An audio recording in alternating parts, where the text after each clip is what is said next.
Good morning, I'm Nate Butterball, their sports update. It's matinee basketball for the Ohio State men's team today. The 11-5 Buckeyes square off with the 12-5 UCLA Bruins today at the Shot. The Bucks will be joined by Penn State transferred Puff Johnson, added to the roster after he received a temporary restraining order yesterday. He averaged 10.2 points and 4.4 rebounds for Penn State last year before his season ended with a wrist injury. Tip-off is set for 1. Catch all the action immediately following Fan Sports Saturday. The Blue Jackets look to make it 4 in a row and 3 wins to start the Rick Bonus era. They're in Pittsburgh tonight to take on the Penguins. Puck drops at 7. Catch the action right here on the Fan. It's the divisional round of the NFL playoffs this weekend. This afternoon, the Bills travel out to Denver, and in the nightcap, the Niners are at the Seahawks. Tomorrow's action sees Houston at New England and the Rams at the Bears. And in the NBA, the Cavs beat the Sixers last night 117-115 on the back of a career-high 39 points from Jalen Tyson. Breaking sports news happens on the Fan, Ohio Sports Destination. The Fan is live and local with Fan Sports Saturday. The Fan Sports Day of the Week. Oh, this is some clever branding. Here's your host. Place, name, here. All right. Worse than being an idiot is being an enabler of idiots. And I hear the jokes about fan management, but that's not what this is about. Good morning, everybody. I'm Eric Reiser. He's Austin Ward from the Fan and Letterman Row. Nate, you heard in the update there. It's not hard to be an idiot because people are just stupid, but we're off and running. People who enable those idiots are the worst kinds of people. I didn't think, Austin, a week ago that we'd be talking about impediments to Ohio State's 2026 season the way I'm about to, because I think the single biggest impediment for the Buckeyes to begin their 2026 offseason is John Mara. And now you're probably thinking to yourself, wait a minute, Eric, that's the owner of the New York Giants. You're right. And he's an enabler of idiots. If you remember back in 2024, I think it was Hard Knocks. And now nobody watches Hard Knocks much anymore, at least nobody that I talked to. But this moment went viral in that John Mara, Joe Schoen, I think the Giants' brain trust at the time, was discussing their offseason. And one Saquon Barkley, was mentioned. That John Mara had said, if he gets traded to the Eagles, man, I don't know what I'm going to do. And then what happened? Joe Schoen trades him to the Philadelphia Eagles. And then what happens? I believe they won a Super Bowl with Saquon Barkley.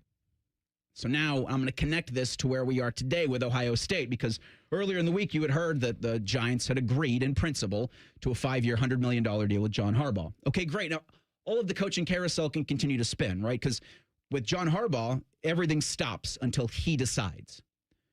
And so we're still kind of waiting, because it was reported yesterday, I think it was New York Daily News, and Adam Schefter had the reporting that Joe Schoen, Giants general manager, and John Harbaugh were apart on language in the contract and weren't ready to agree to things because John Harbaugh wants more control over the roster than Joe Schoen's willing to give. Which he should probably have, Reeser. He should have all of the control. I mean, we had talked about this before the show, to where in the last 5, maybe 10 years, there has only really been one NFL free agent coach hotter than John Harbaugh, and that's Mike Vrabel. Yeah. Everybody would have hired him. Everybody would have given him complete control of the castle. But the New York Football Giants... Mike Vrabel, Sean Payton, John Harbaugh. Like, that's it. That's the list. Yeah. But somehow, Joe Schoen, general manager for the New York Football Giants, will not acquiesce to everything that John Harbaugh wants. And who are you, Joe Schoen, other than the guy who got embarrassed and dunked on by Saquon Barkley and the ownership? And that's the part where you're talking about idiots and enabling idiots at the top. Like, the family, the Giants, they've been wandering around in the wilderness for far too long based on how proud they are of that franchise. And they should be. It's got a very rich history, and they have money to spend, and they actually have some talent on that roster that they should be able to build around. And you can give the general manager some credit for that. But also, we've seen what that product looks like on the field. And if you're trying to land the best coach really that's available, and we could maybe debate whether that is actually John Harbaugh or Mike Tomlin or whatever else, if that's who you want, I can't understand how that would stand in the way of hiring him or why you would let that. And to your point, that then has a trickle-down effect, not just at the NFL level, but all the way potentially to Columbus, Ohio. So as Ohio State looks to build a roster and a coaching staff for the 2026 football season, the two things I thought were most important for the Buckeyes, and we'll get to the portal talk in a sec, because the portal closed yesterday. And thank God. I'm tired of this, Grandpa. That's too damn bad. I'm you keep digging. Tired of the transfer portal. But more importantly than the portal persons that were grabbed, more importantly than the portal is not retention. The word that I'm looking for is the 31 Buckeyes that left the portal. You got to figure out what you're doing with the totality of your roster. Yeah. Is figuring out what to do with Matt Patricia and then an offensive coordinator. I think paramount to anything else. And Ohio State needed to get through that phase, Reiser, before they could really dive in. It's twofold. Yeah. They had to maintain and retain the NFL draft decisions, the people that were weighing options in the transfer portal, having negotiations to make sure, a week and a half ago with Bo Jackson, those things to make sure that the starting lineup is intact, and then to go plug as many holes as you possibly could. The last 2 weeks, really January 1 through January 15 were as stressful, as chaotic, as busy as Ohio State could possibly be on that front. So for Ryan Day, it's like, well, you don't have time to then go out and do 10 interviews or reach out to offensive coordinators if that's the route you want to go down, which we think that is what he will do. Yeah. And while that is going on, you don't have to find that urgency because the NFL, Black Monday, the hiring process, the interviews, all that stuff is going to continue throughout, the rest of January and all the way up to the Super Bowl. So if that's the caliber of coach that you're looking for as an offensive coordinator, you're going to have to wait to do a lot of that anyway. And the secondary part of that, or primary part for the defensive side of the football, is Matt Patricia. He doesn't have actual contract offers and numbers in front of him right now from the NFL level. There's I think 9 teams is what I was told have expressed some level of interest in him, whether that is to be a defensive coordinator or if there are franchises that, part of the concern for Ohio State side is if it's just a defensive coordinator offer in front of Matt Patricia, they will be able to match that and keep him. If somebody gets a wild hair, and the Falcons, you know what, we would like Matt Patricia to get his head coaching opportunity right here. Well, there's nothing you can do about that if you're Ryan Day and Ross Bjork. So that's the part where you have to wait. And so I know we all want immediate answers, but that's not the approach that Ryan Day was taking, at least on the staffing front. Now, he did have to do that with Cortez Hankton. Sure. That's another conversation we can have throughout this show. But, one of the people that would ostensibly be a candidate here who would fit the bill for what Ryan Day is looking for is Todd Monken. He goes in the same bucket of what you're talking about with the Giants. Because it was reported that Harbaugh wanted to take Monken with him wherever he was going to go. And now with the Giants, I see Schefter live on SportsCenter saying the contract numbers are still being negotiated. I don't necessarily know what the negotiation is here in New York. Does John Harbaugh want to coach your team? Yeah, whatever you want. Take it. Once that happens, then everybody else can start to make moves. Everybody else can start to figure out, because I think he leaves 7 head coaching vacancies. The Giants get filled with Harbaugh. Everybody else kind of starts to find places. I know that the Browns are starting to plan second interviews with Jim Schwartz, with Tommy Rees, and however you want to feel about that. I'd always thought, Austin, that the Browns are going to be the dumbest team in all of this. Well, if they hired Tommy Rees off of the staff that they just cleaned There's out, still a chance. that would be pretty remarkably dumb. Because I just don't think you can kind of shotgun marriage these general managers to coaching candidates if you really want the right head coach, which I think is more important right now than a general manager. Because I'll go back to the Browns with Andrew Berry. He crushed this last draft, but this last draft, and he got a kicker. They got a kicker. You remember? So Jimmy Haslam told me that was really important. There were 2 things that Jimmy Haslam said that I'm like, those aren't actually important. I think it might have been the roster decisions that Andrew Berry made were somehow blamed on Kevin Stefanski. But when you have a general manager who not everybody is in love with or knows or appreciates, or is even really good at his job, Andrew Berry, then you kind of just defer to the coaching guy that you want, because maybe he's smart enough, like a John Harbaugh in this situation, to get a roster that would win you, or at least keep you competitive for the 5 years that he's going to be there. So once the John Harbaugh stuff gets finalized, then everybody can start to move in the directions that they would like to go after that. And that includes Ohio State in figuring out what to do with Matt Patricia, because I think it's very important for Ohio State to at least keep up with those offers, keep up with those discussions for him to retain his services for a year, 2 years. And we all thought when Matt Patricia came on, we didn't think it would turn this quickly to a defense that was historic for college football. But the success plan would be Matt Patricia comes in for 1, 2, 3 seasons, has a phenomenal time. They win a national championship, and then he goes his separate way, and Ohio State brings in somebody else from that era. Similarly with Chip Kelly. You bring in someone else that's called plays in the NFL that all they have to do is just run the offense, right? Cortez Hankton is your wide receivers coach. He's doing the recruiting there. You've got Keenan Bailey. Tyler Bowen I saw out recruiting this week, offensive lineman. Those guys are your recruiters and your developers. Offensive play caller is the guy I think you bring from the NFL ranks for Ohio State to have similar success in the regular season like they did this past one. Yeah, I just don't.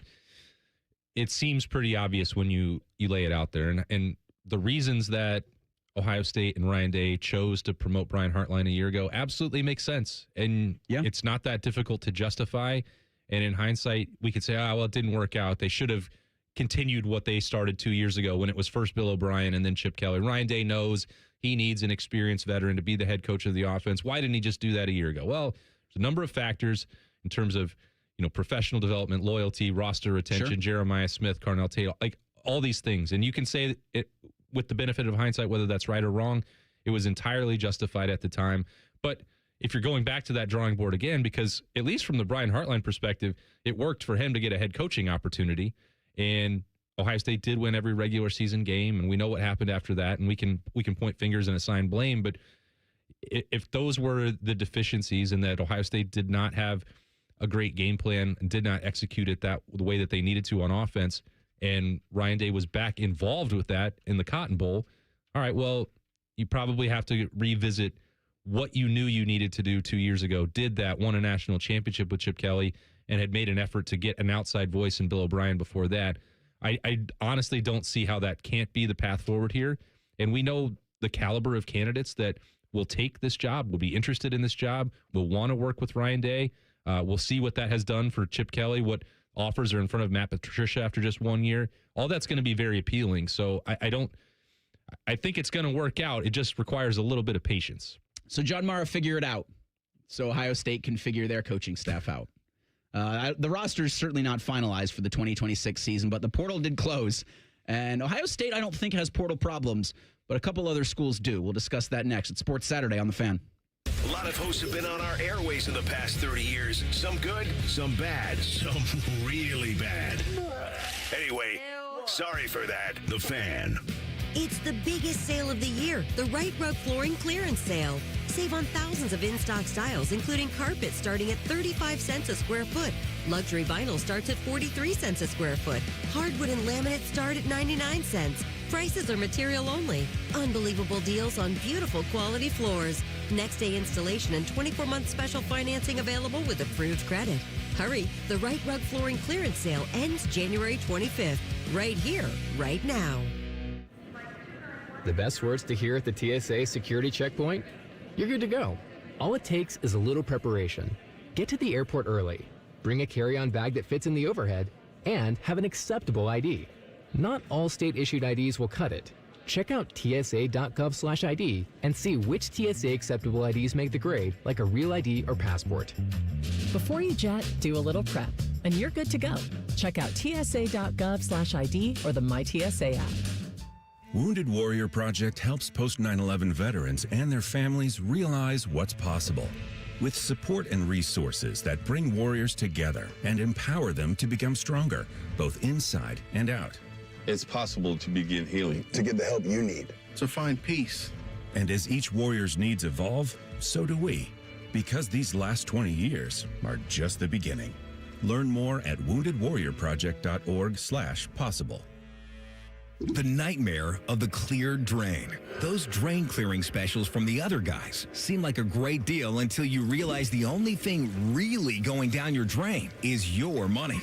At the Waterworks, we mean clean.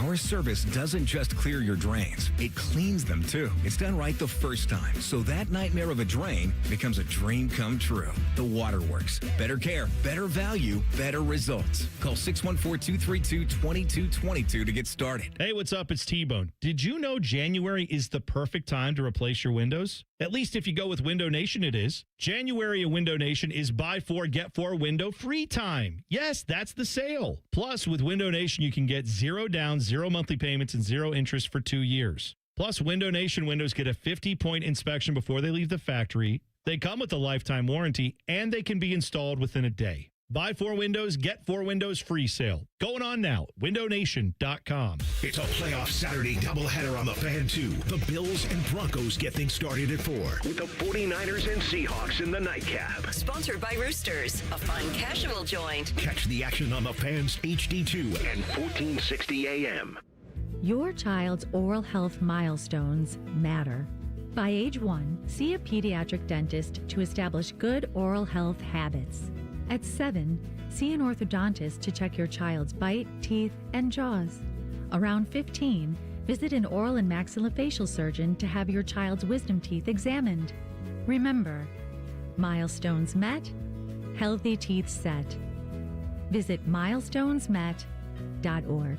Start the year moving, not hurting. If joint pain is holding you back, listen up. Hi, I'm Tybus Powell with QC Kinetics. There's a way to get real relief without surgery, without downtime, and without putting your life on pause. Dr. Tesner and the other medical pros at QC Kinetics here in Columbus deliver regenerative treatments that actually help your body repair the areas that are causing you pain. Those achy knees, hips, shoulders, back. Instead of facing an invasive operation that sidelines you for months, these treatments happen right in the office and you go about your day. Simple procedure that can deliver big life-changing results. Skip the pain, skip the invasive surgery. Imagine this instead. You're moving better, stronger, planning the year you actually want. Game-changer regenerative treatment from QC Kinetics. January is supposed to be your clean slate, so make it one. Call now for your free consultation. 380-208-4544. 380-208-4544. That's 380-208-4544. It's a new year.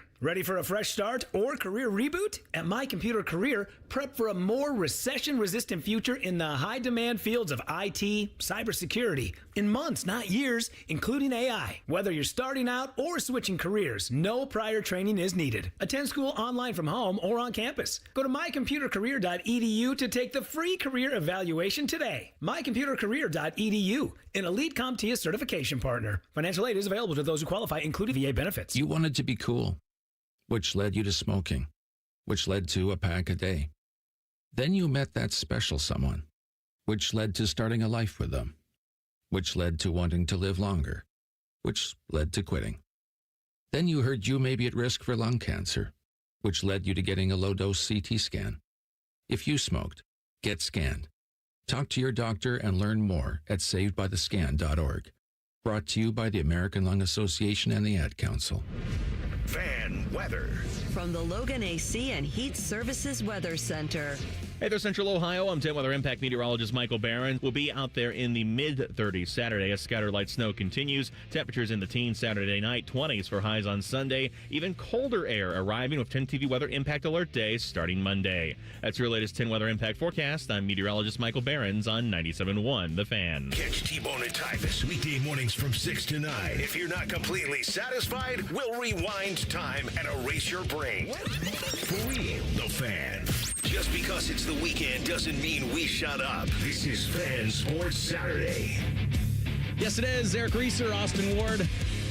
Nate's with us as well until noon today, and then we will dip away because at noon, Brandon Beam will be in here gently warming you up for Ohio State men's basketball. The Buckeyes have UCLA at 1 o'clock, so he'll, again, gentle warm-up starting at noon.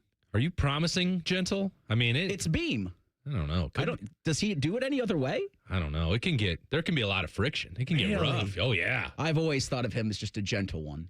I don't know. He can push the envelope. When he he gets in here, we'll see if we can pull him into the studio. We can do a gentle segment and kind of take the temperature for how the warm-up show is going to go. But there was some news yesterday for the basketball Buckeyes getting Donovan Puff Johnson, former North Carolina and Penn State forward. He was granted a temporary restraining order by a Franklin County Court of Common Pleas that says the NCAA cannot enforce what was a previous ruling of not allowing him an extra year of collegiate eligibility. It's clear as mud. But Adam Jardy makes a lot of sense, doesn't it? I hate this. I hate this so much. Where we just kind of trying to talk sports here, but we've got to go into the legalities of all of that, and we've got more legalities when it comes to college football for you for this program. So I understand if there's just no more interest in any of this. because there's still like a college football game to be played on Monday. There's still a college basketball to be played today at 1 o'clock at the Schottenstein Center. Adam Jardy was in the thick of all of that yesterday. There's some Christoph Tilley update that he'll have for us coming up here. We'll get Jardy on the line in about 10 minutes. But for the football Buckeyes and the transfer portal closing yesterday for players to enter. Yep. Now you can still sign players up until who knows. You have a little bit of a moving target. You do still have to, Reiser, I know this is shocking to some.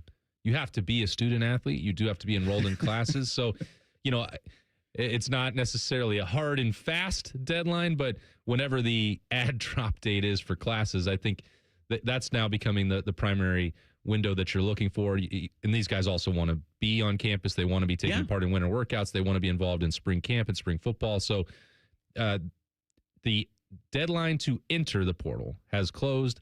To exit the portal, that's sort of up to you and finding the right spot. That can depend on where you're landing. Ohio State picked up another wide receiver. Kyle Parker is coming north with Cortez Hankton. Buckeyes got 16 players from the transfer portal. True freshman safety Cody Haddad jumped in, so 31 Buckeyes from the 2025 roster are going portaling. I think 18 have signed, 19 if you include Devin Brown, who's transferring from Cal to FCS Weber State, which is kind of a wild trek for him. You wish everybody in this process the best, but you wish that they could also be getting better advice from the people that do advise them. Because I think that's been the biggest problem with and this is not specific to Ohio State. It is college football. It's college sports in general. The amount of people because this is what happens. I'm not talking about any one specific player here. It's anecdotal stories over time. Back channel conversations. Hey, this is about X amount of dollars. This is what you could get to come. If you hop in the portal, this is what we've got free. And once you lure, it's like the old commercial with the fisherman with there's $1 over here. Like all you got to do is get in the portal. Too slow. And then you come out and you enter the portal and say, okay, I'm ready to collect that X amount of dollars that you promised me. Oh, we actually don't have that available to you, because they'll go and tell their current team, this is what's being offered. This is what my value is on the market. Can you match that? And you'll often hear, no, we cannot. We have an internal salary cap. We actually know because the other part of this is a lot of these general managers, Mark Pantoni knows all of the decision makers across college football, and a lot of them, it sounds like collusion, and in some ways it is, but there aren't any rules or laws against it because there isn't collective bargaining and antitrust. So who cares? Anyway, they know what the market and going rate is for all of these players. And if you go in and you say, I want $1 million, and they say no, and you can either accept that, or you can go back and swallow your pride, or you can take 40% of that elsewhere. I know specifically of a player that happened to in this offseason, and that's the way some of this is working, which is unfortunate, because if we had the transparency, and Reiser, you and I and Bo talk about this like every single Monday, if you had a CBA, if you had the ability to put these guardrails in place and the transparency with the contracts, it would actually help these players significantly. I agree. Not every player would be benefited by a cap on that. Like Brandon Sorsby getting $5 million, maybe that wouldn't happen anymore. Darian Mensah being locked into a contract the same way Damon Williams was at Washington. These quarterbacks in the highest, the 1% of 1% at the top might not benefit from that, but I think everybody else would. So you mentioned Mensah, who was the starting quarterback at Duke. He will no longer be the starting quarterback at Duke, but Austin, I think you just said he signed a 2-year contract. Sure, he entered the transfer portal yesterday. The first team I thought of when I heard that news was the Miami Hurricanes, who missed out on Sam Levitt, who were going to offer Ty Simpson $6.5 million, are now looking to Duke for their quarterback. And I don't know what things are going to look like in this, because he, like Damon Williams, who had the contract that he'd signed with Washington, a day later announces the portal, then comes back a couple days after that and says, well, whoopsie, I'm actually coming back to Washington. I don't know what's going to happen with Mensah, but kind of like with Trinidad Chambliss, it feels like we're going to court here. Yeah, and that's, I think, Damon Williams could have done that too. Right? He could have gone to court to challenge it. It doesn't make a lot of sense because any logical, rational person is going to say, well, you signed this deal 4 days ago. Did you not know what was in it? Clearly his agent did because he lost his representation, but that matter has sort of been resolved and worked itself out for Washington, but this will be the next element. And there's a couple ways it can go, because Mensah can choose to fight it in court and get that nullified so that he becomes a free agent if that's the situation. And I've not seen his contract. You and I don't know the specifics of it. They're all different. But if you're using the rough template, which, the Big Ten provides to its member institutions, so I've got a little bit of working knowledge of what that would look like for these schools. Well, you can get out of them with, buyouts. Some of these players have that. And so there's an option where it doesn't go to court in Miami or whoever else, but I think we can all assume. And we all know who the villain in this story is. If it's not Lane Kiffin, it's Mario Cristobal. Yeah, and they can, they can pay that, and they can add that to their CSC counting dollars, whatever it is, whatever the dollar amount is. I have no idea. I have not seen the contract. But those are two paths forward to exiting. One, legally, I don't need another court case. We just had the injunction settled in Nashville with players seeking an additional year of eligibility this week. You just talked about several other cases, including one that now has looped in Ohio State basketball. We don't need more.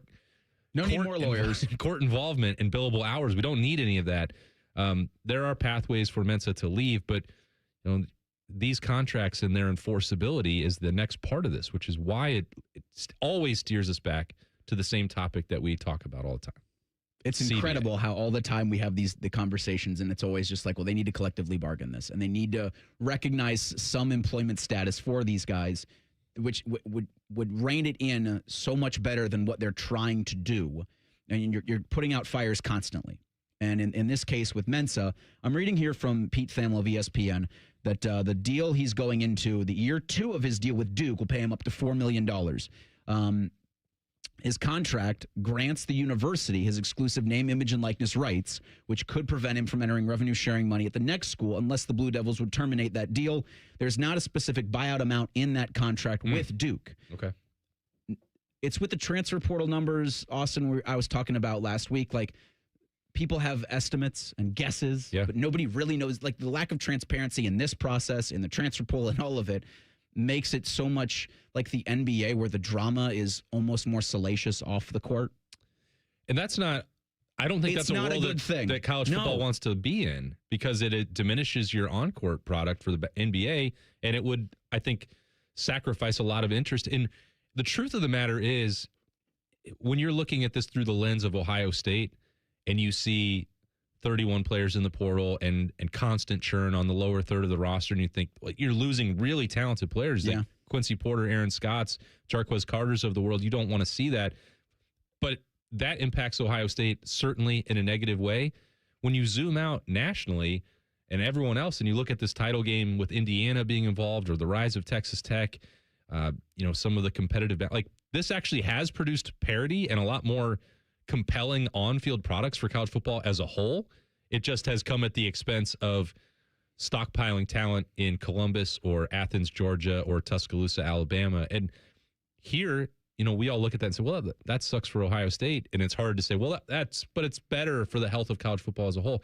So there have been benefits. However, the way that it is structured with nonstop chaos and people only losing, I guess, some attachment to their roster and watching players mature and become men and go from 18 to 22-year-olds and go to the NFL draft, you are losing that part, which is the heart and soul of college football, which is gross and definitely is problematic. But it has achieved some of the goal of spreading talent around the country. So I guess that's damning it with faint praise, but that's true elsewhere. It just doesn't really apply to Ohio State. You talk about the last 3 weeks for Ryan Day and his coaching staff. They played a game on December 31st. I don't really remember that. No. That doesn't seem like that so much has happened since then. And with the players that Ohio State's brought in from the portal, I'm less concerned about what they've done at their school, the stars next to their name, because I do for the most part, and it's I think difficult to argue the success Ohio State has had in recruiting, that I trust the guys they bring out of the transfer portal weren't guys they had to get into a bidding war with, and guys they feel can work on their roster for 2026. It's as inexact of a science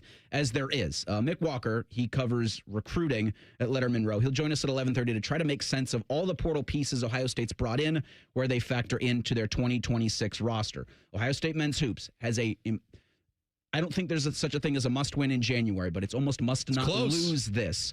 We'll bring on Adam Jardy for the Columbus Dispatch coming up in 2 minutes. It's Sports Saturday on The Fan.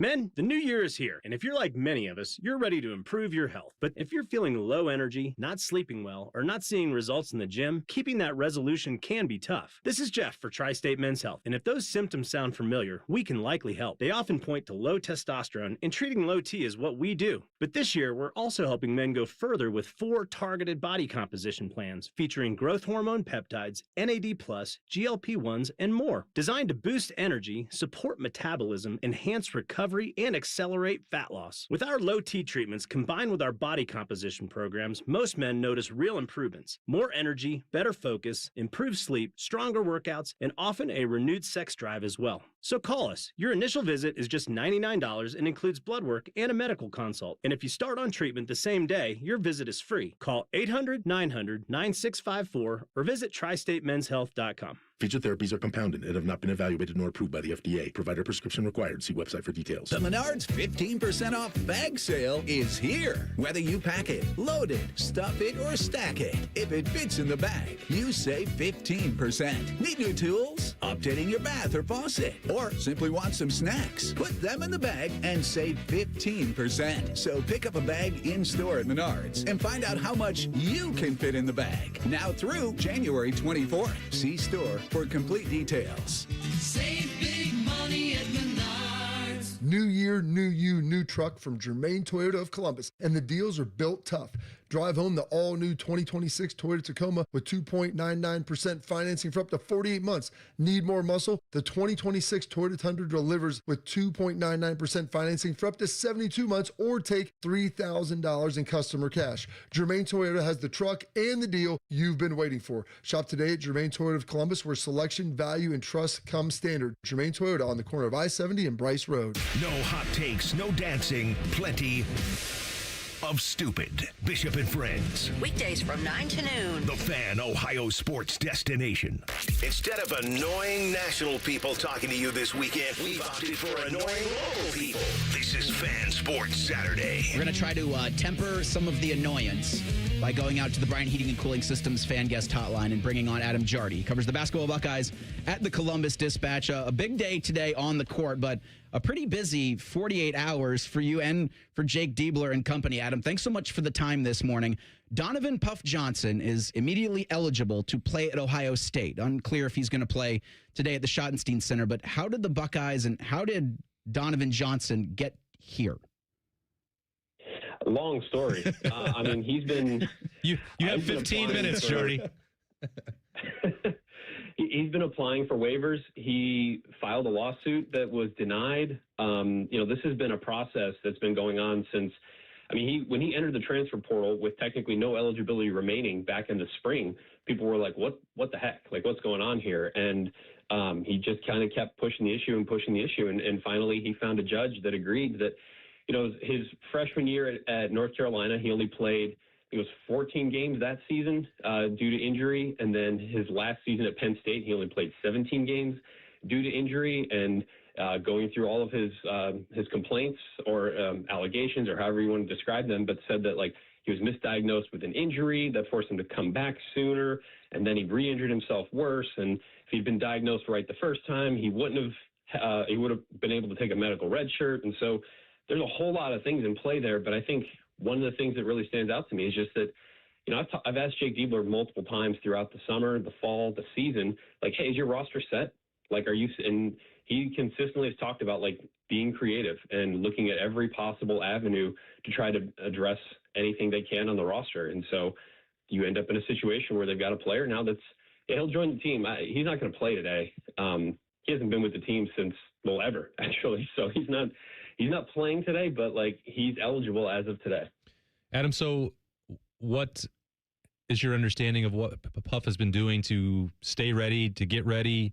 Working out on his own, I assume, but where and how? How's this going to work in the transition now? Yeah, great questions. I don't know. I know that he's been enrolled in classes. So I know that much, but I don't think he's been on Ohio State's campus since potentially the summer. He just straight up has not been around. So I assume he's been working on his own. I mean, if you're going, in my mind, I think like if you're going to keep pushing that issue and like, hey, I want to make this happen, then I think you keep yourself as ready as you can. I am very curious to see like how much has he been following along with Ohio State? Has he been in contact with anybody? Like, yeah, where has he been? Because it's not been Columbus, is my understanding. So there's a lot to figure out here in these next couple of days as far as, how ready he is and how soon he can play and what that looks like.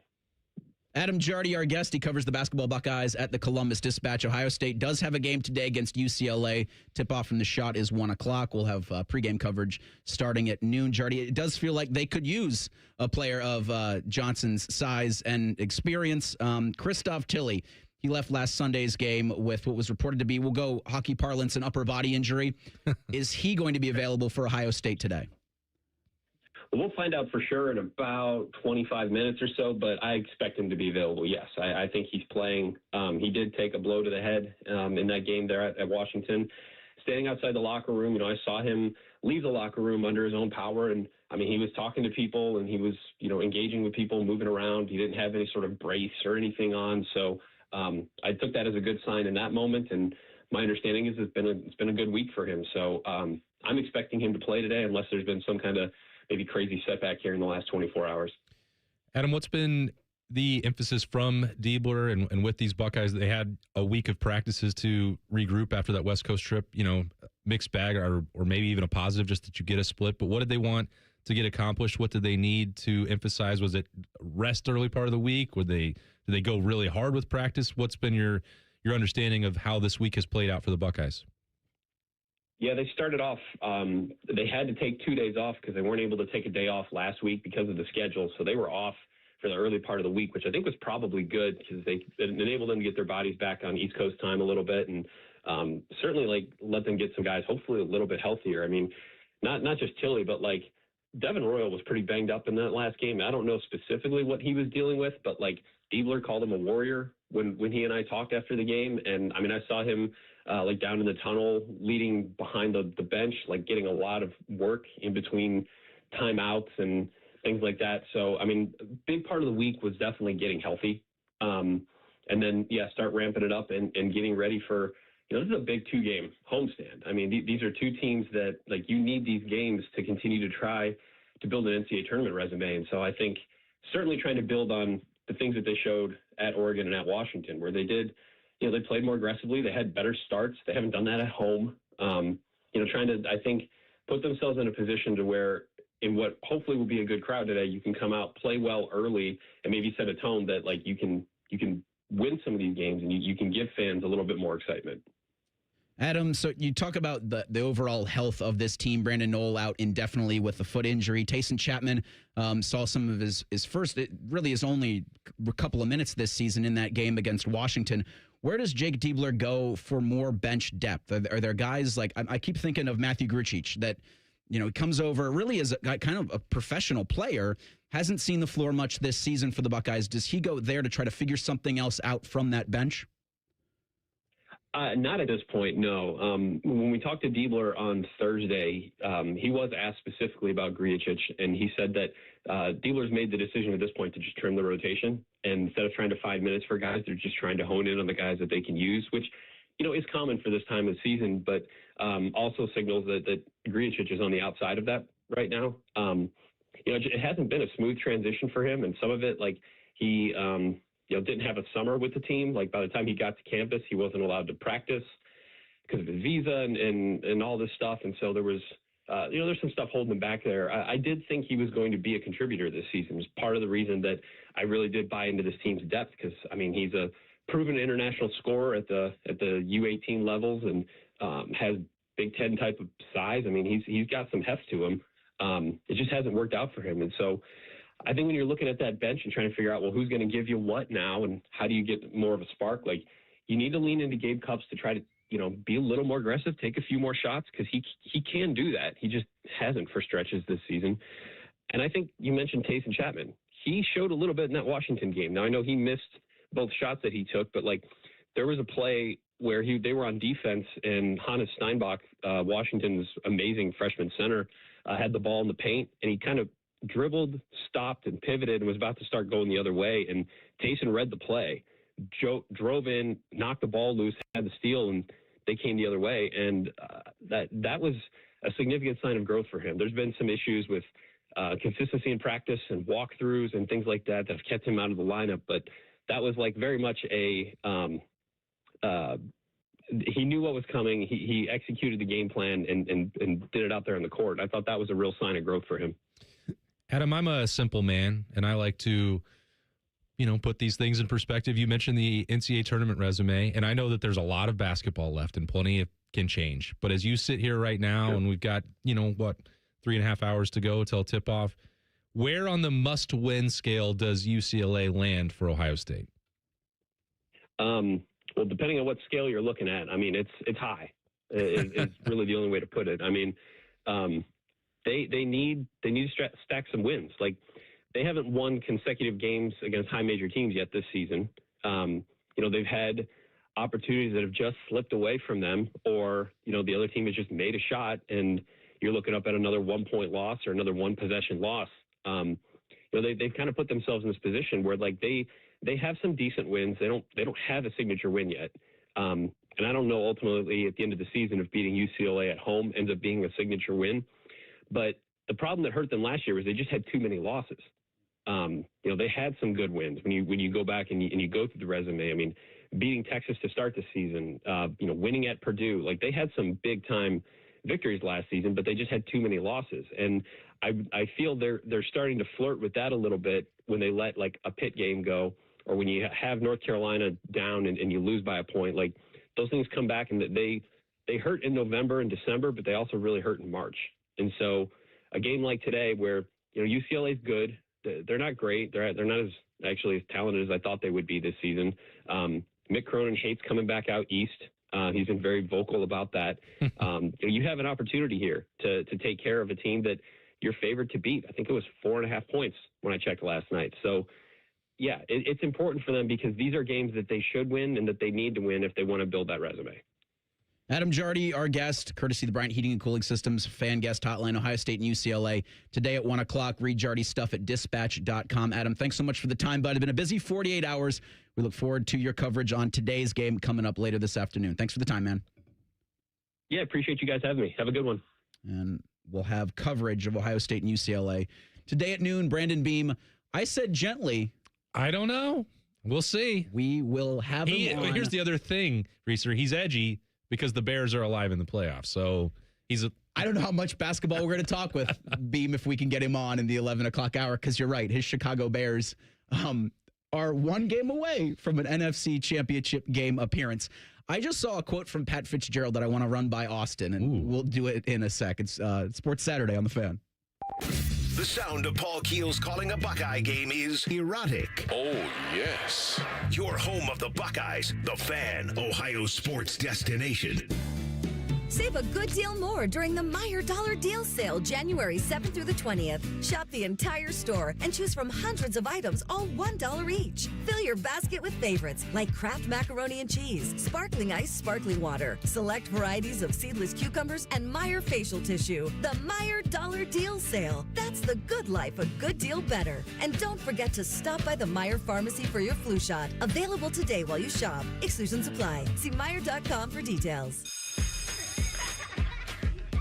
Ms. Fernandez, what are those tiny things? Those are what we call amoebas. You can only see them through a microscope. Wow. Today's students are tomorrow's great thinkers and innovators. But right now, there's a funding crisis in public schools. Millions of kids go to schools that don't have funding for books, computers, and so much more just because of where they live. You can help change that. Donors Choose is a nonprofit that lets you support students and teachers in your community and beyond. You choose which supplies to support. You could provide first graders with pencils and paper, or other students with their first chapter books, help a music class get a guitar. You could even supply a classroom like mine with a science project. But what you're really giving is the moment that sparks a brighter tomorrow. To learn more, please visit DonorsChoose.org. That's DonorsChoose.org. Choose students. Shape the future. It all connects. The girl who walks for hours to bring home the family's water, The school she can't attend most days. Her little brother's belly laugh. Her dreams of being a teacher, an engineer, the mayor. It all connects. But at Child Fund, so do we, through everything we do, so every child can grow up healthy, educated, and safe. Because we need each other. Learn more at childfund.org. Hi, I'm Michael from the War and Treaty. You know the jingle. Now discover the facts about Ozempic, a GLP-1. Only Novo Nordisk makes FDA-approved Ozempic. Learn about the real thing. Talk to your healthcare professional today. Call 1-833-OZEMPIC or visit Ozempic.com to view the medication guide and to learn more about Ozempic. Semaglutide injection 0.5 milligram, 1 milligram, and 2 milligrams.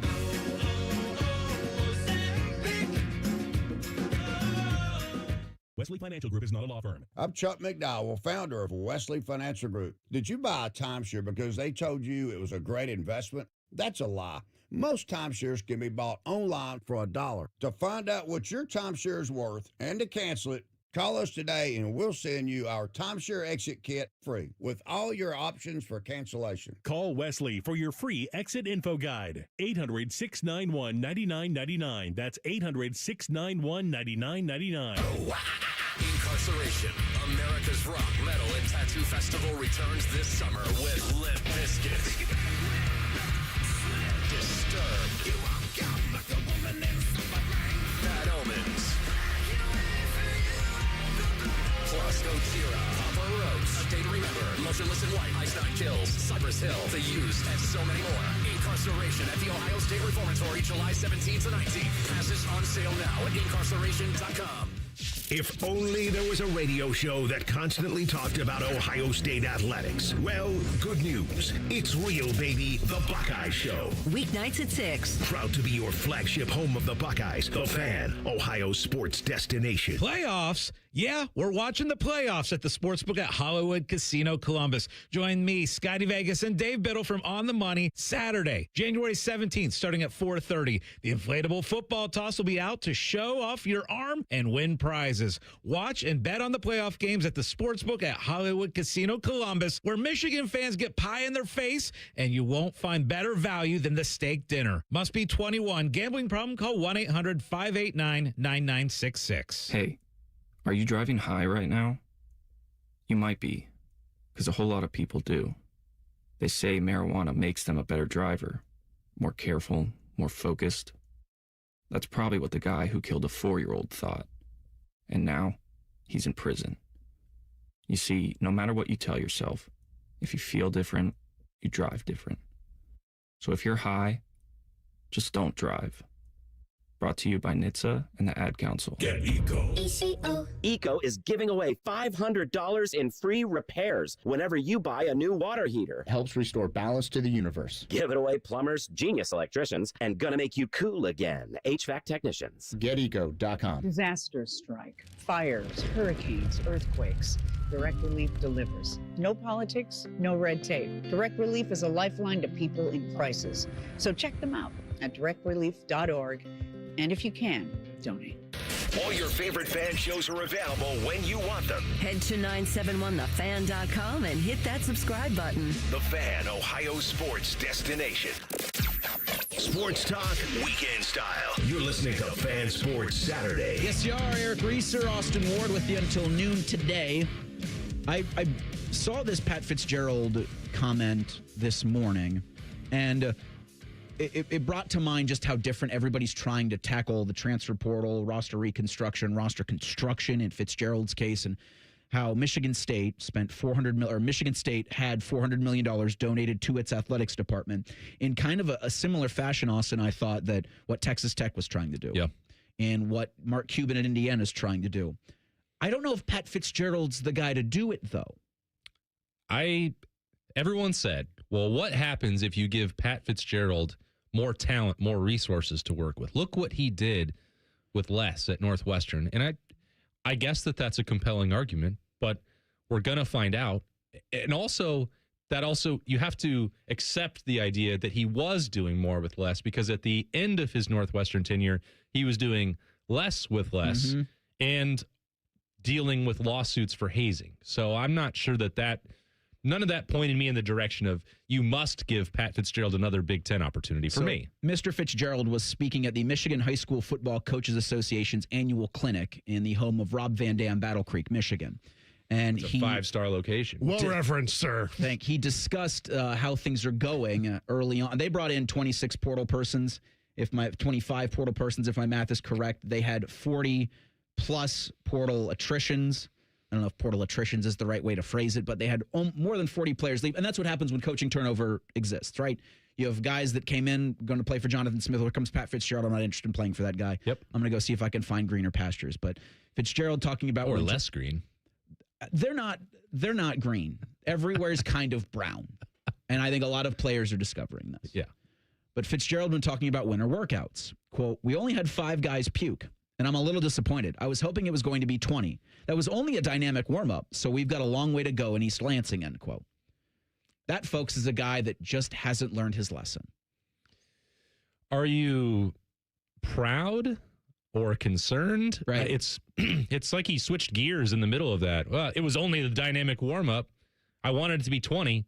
So you wanted the roster to be worse? I'm not sure what it's like. He wanted to be a junction boy and also, adapt to the future at the same time. It doesn't make any sense what he was trying to convey, especially for someone coming off of a hazing scandal. Yes, I know he was cleared and he quote unquote won his freedom there from responsibility at Northwestern. But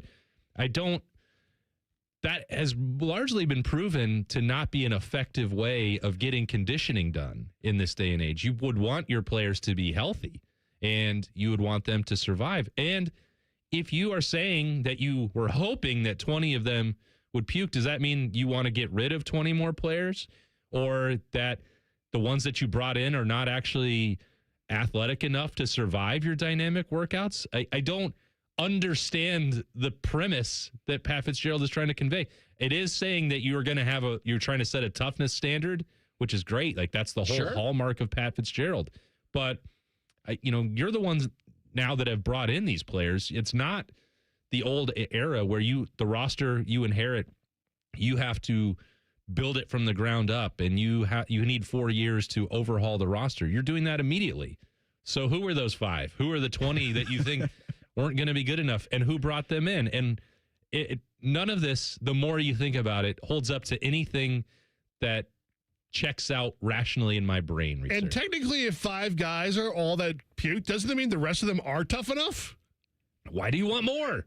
I don't understand. I don't get it. It's a weird thing to seek out, is to have your players puke during workouts, because it invokes tragedies that have happened in recent years at some other Big Ten institutions.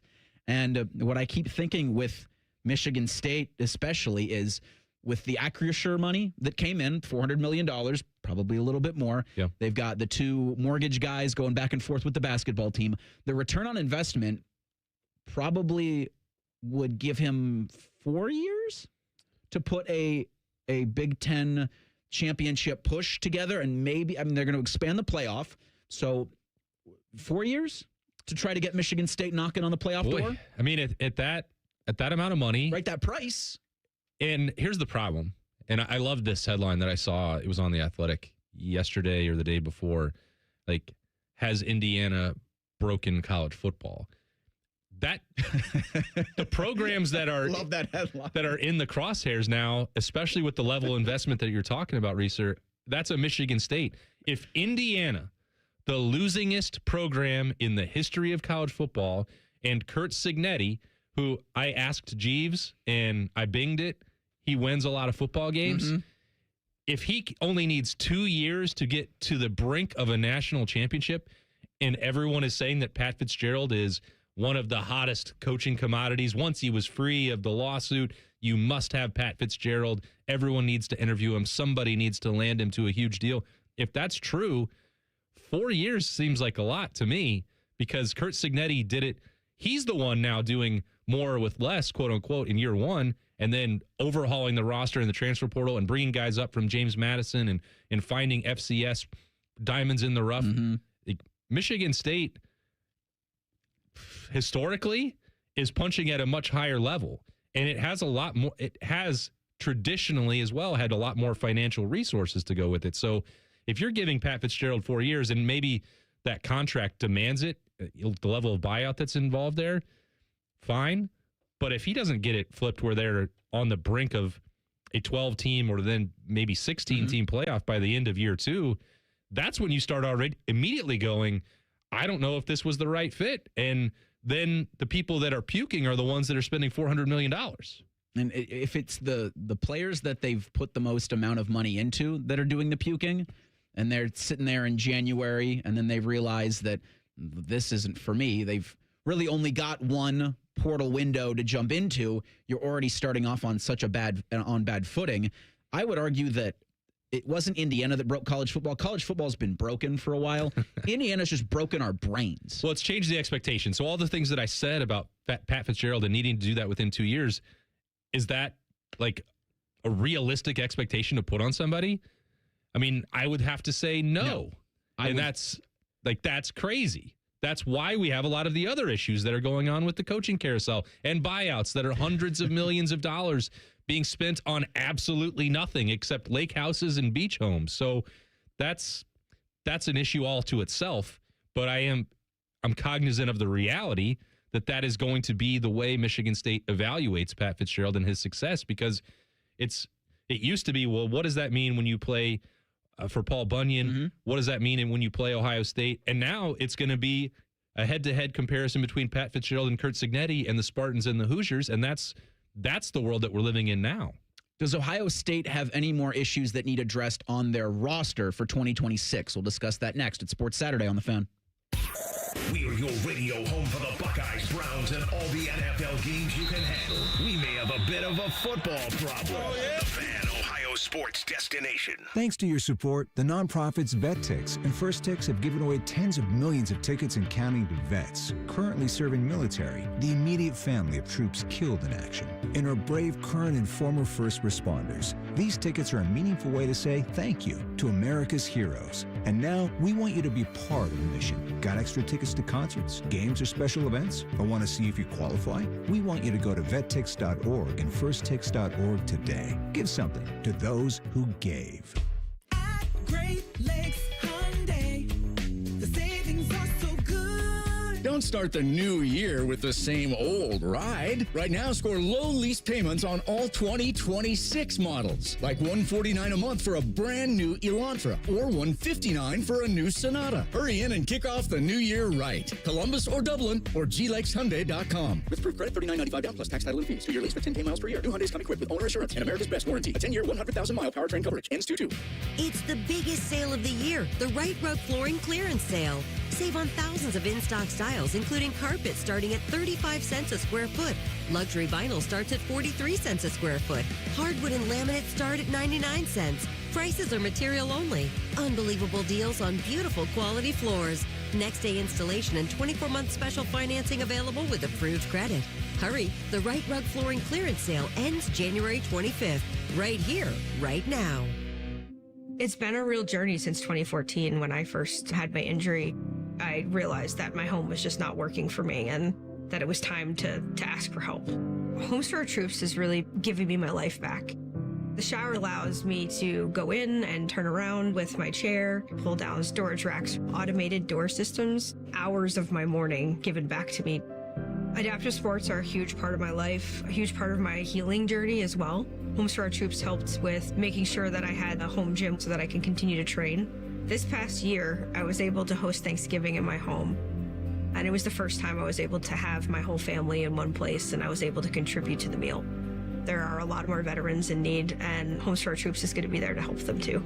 Homes for Our Troops builds and donates specially adapted custom homes nationwide for severely injured post 9/11 veterans and enables them to rebuild their lives. Join our mission at hfotusa.org. Leaky pipes, no hot water, issues with your sewer or drains? When plumbing problems strike, Logan Services is ready to help you out. We offer free estimates on water heaters, water softeners, and drain lines. Whether it's a surprise leak or an aging water tank, we'll give you an honest recommendation so you can take action fast. Don't wait. Schedule your free plumbing estimate now. Fast, friendly service you trust from Logan Services. Broadcasting live from the McDaniel GM Superstore Studios. Driving excellence since 1916. Chevrolet. Together, let's drive. WBNS HD1 Columbus. Good morning, I'm Nate Putterball, their sports update. It's matinee basketball for the Ohio State men's team today. The 11-5 Buckeyes square off with the 12-5 UCLA Bruins today at the Shot. The Bucks will be joined by Penn State transfer Puff Johnson, added to the roster after he received a temporary restraining order yesterday. He averaged 10.2 points and 4.4 rebounds for Penn State last year before his season ended with a wrist injury. Tip-off is set for 1. Catch all the action immediately following Fan Sports Saturday. The Blue Jackets look to make it 4 in a row and 3 wins to start the Rick Bonus era. They're in Pittsburgh tonight to take on the Penguins. Puck drops at 7. Catch the action right here on the Fan. It's the divisional round of the NFL playoffs this weekend. This afternoon, the Bills travel out to Denver, and in the nightcap, the Niners are at the Seahawks. Tomorrow's action sees Houston at New England and the Rams at the Bears. And in the NBA, the Cavs beat the Sixers last night 117-115 on the back of a career-high 39 points from Jalen Tyson. Breaking sports news with Evans on Fan, Ohio Sports Destination. During weekend programming, pants are optional. Look at my butt! However, leather chairs may have been a bad choice. You're listening to Fan Sports Saturday. We were an hour down. Eric Reiser, Austin Ward, you heard Nate in there in the update. It's been such a busy damn week. Oh, my. For sports locally. And it's going to get busier as we go into the weekend and then as we come out next week. Because Blue Jackets are playing in Pittsburgh tonight, riding that 3-game win streak into the Steel City. The Rick Bonus effect, Austin, is real. Who knew? I never would have guessed, Reiser, that the Blue Jackets would pull the ripcord at that time. I was stunned. Yeah. You know, I don't remember what your reaction was live, earlier in the week. I thought they would ride it out to the end of the year. Yeah. And even still, I thought, well, maybe he'd get another year after that. My reaction was something I can't say on the air because I thought at the very least this was going to be, like you said, the entire season. And when you had Don Waddell come out and say he's thinking about maybe the Olympic break, it made me so thrilled as a Blue Jackets fan to know that if that's going to be the case, then do it now. The thing I hear all the time from Blue Jackets fans during games, and especially this season, is you have deficiencies with your power play. You have third period deficiencies. The same old Blue Jackets, just different faces. It's like now this isn't same old Blue Jackets with what Don Waddell did and bringing on Rick Bonus, who he called him on his fishing boat. Sure, yeah. That's exactly what I anticipated. There's a lot to be said for, and I hear this in, coaching college football circles with the way that carousel spins. If you know that you're going to do something eventually, you need to do it immediately. And so I give some credit to the Blue Jackets on that front.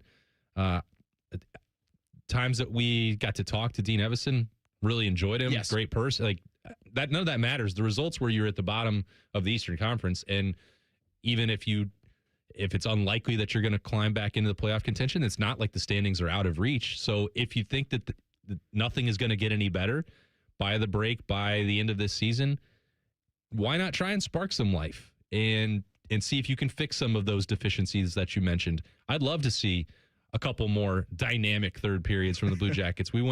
I took the girls a few weeks ago after I had been really skeptical. And it was one of the days I filled in, and Timmy and I were talking to Remmer.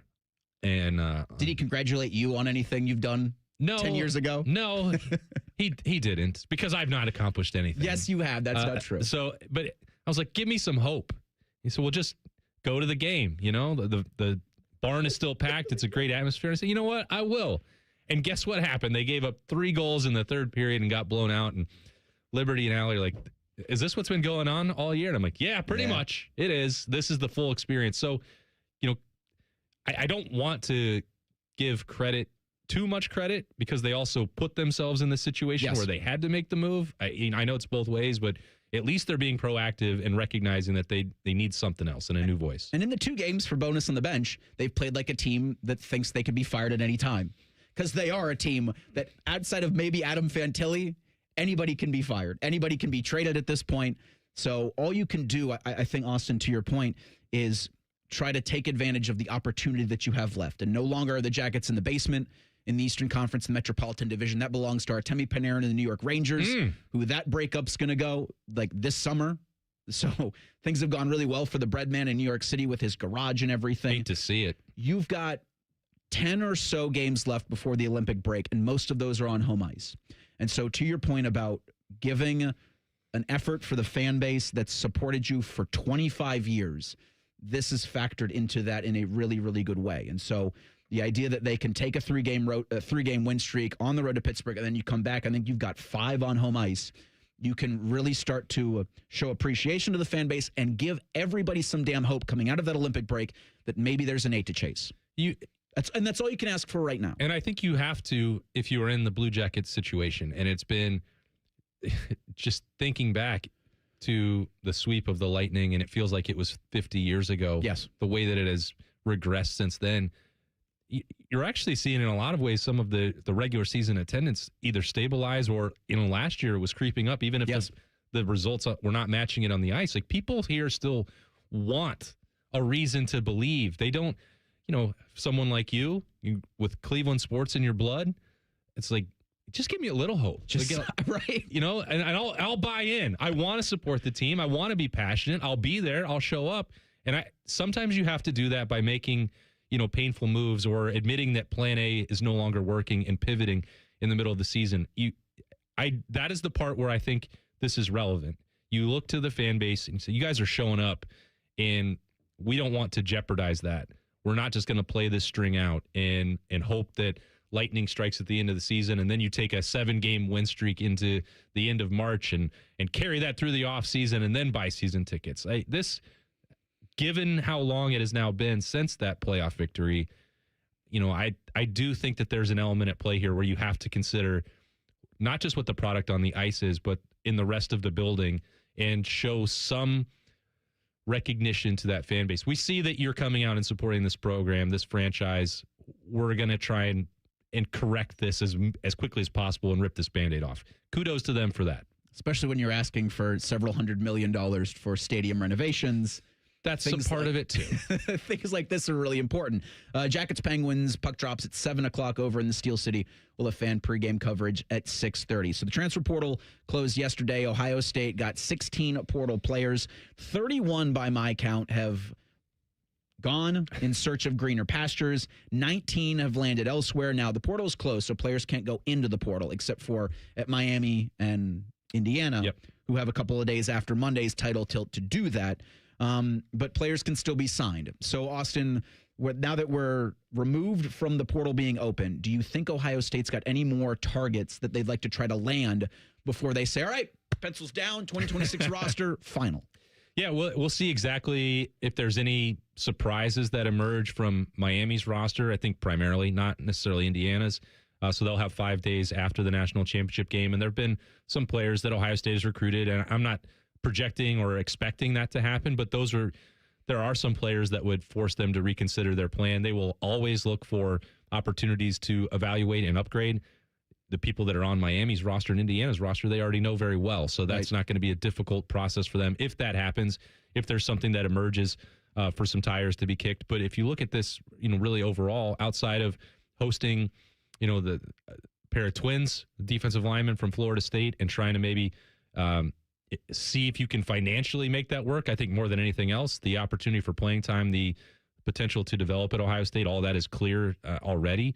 But they have done, they picked up a couple defensive tackles. They picked up, the defensive lineman from Alabama, a combo there with Quay Rousseau giving them an opportunity. You've seen Christian Allegro come in, guys who can help that front, and then keeping Kenyatta Jackson.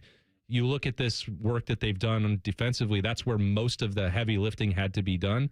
I think they're probably in a spot now after adding Dominic Kelly, the 4-star, second-year player coming from Georgia. That was a little bit off the radar, something that materialized late that can really help. So they needed a couple corners after losing Aaron Scott and Bryce West. They did that. They got that done pretty well. Cameron Calhoun coming up from Alabama, the former Winton Woods teammate for Jermaine Matthews. You've bolstered that. We saw earlier in the week with Terry Moore and Earl Little, you needed to replace 2 starting caliber players in Caleb Downs and Lorenzo Styles. Well, they did that. So I think they've checked every box that they need to. You look at some of this now, it would be luxury territory, bonus territory. There aren't other glaring needs on this roster, which, a week ago, it felt like everyone, the sky was falling and there was panic. How are they going to be able to do this? There was plan A, plan B, plan C, and some plan A's worked, some plan B's were necessary. But I think you look at this roster now, and if there was a concern a week ago that this was going to be a negative for Ohio State, this week is very positive and a lot of momentum on that roster management front. And you got a kicker that can hit over 50. How about that? You're allowed to kick Connor field goals? Hawkins, you've saved us. You've saved the psyche of this fan base. The fragile psyche of this fan base rested in Ohio State's efforts to not only address the portal issues that you spoke of, but to get a kicker that can be pretty good past 50. A great track record for a freshman. And I was joking about this on the Austin and Berm show on 97.1 The Fan's YouTube channel, or 10 TV and 10 TV Plus. You can watch that every day with Berm. And it was like, normally kickers, punters, for as much as I complain about the inconsistency or deficiency of Ohio State special teams, which I do a lot. It's there. We don't talk about roster moves at kicker and punter all that frequently. And a lot of that would be reflected to dig into the analytics and inside baseball. It's like, well, people don't read stories about kickers and punters. Like, why do we even waste our time talking about it or writing about it? Except this time, it's now reached the point where it was like, hey, it's a celebration. My gosh. It's reached the point where you're like, Ohio State must get a kicker. What are they doing a kicker? They got to be involved with a kicker. And then they did. I don't know how this happens. We sometimes complain about tampering on Ohio State's roster. Mm-hmm. I don't know if that happened here, but Connor Hawkins didn't even visit. He went into the portal on Wednesday morning, and I love the no contact tag. Yeah, it's my favorite thing. I know where I'm. I don't know how that happened. Don't even need to visit on Thursday. I'm just going to show up and be part of the Ohio State roster. Who knows the machinations of that? But the celebration online and from the fan base, and people have talked. Hey, they got a kicker. He made a couple from over 50. I'm like, yeah, do you want Ohio State to be kicking a lot of field goals? No, not necessarily. No. But you'd like to make the ones that you have to. When you needed it, when you have needed it over the last 4 years, it hasn't been there for you. And so, I've never been the biggest recruiting guy. I see stars and I see recruiting rankings and I go, okay, great, but let me know when he reaches campus or when he touches the field.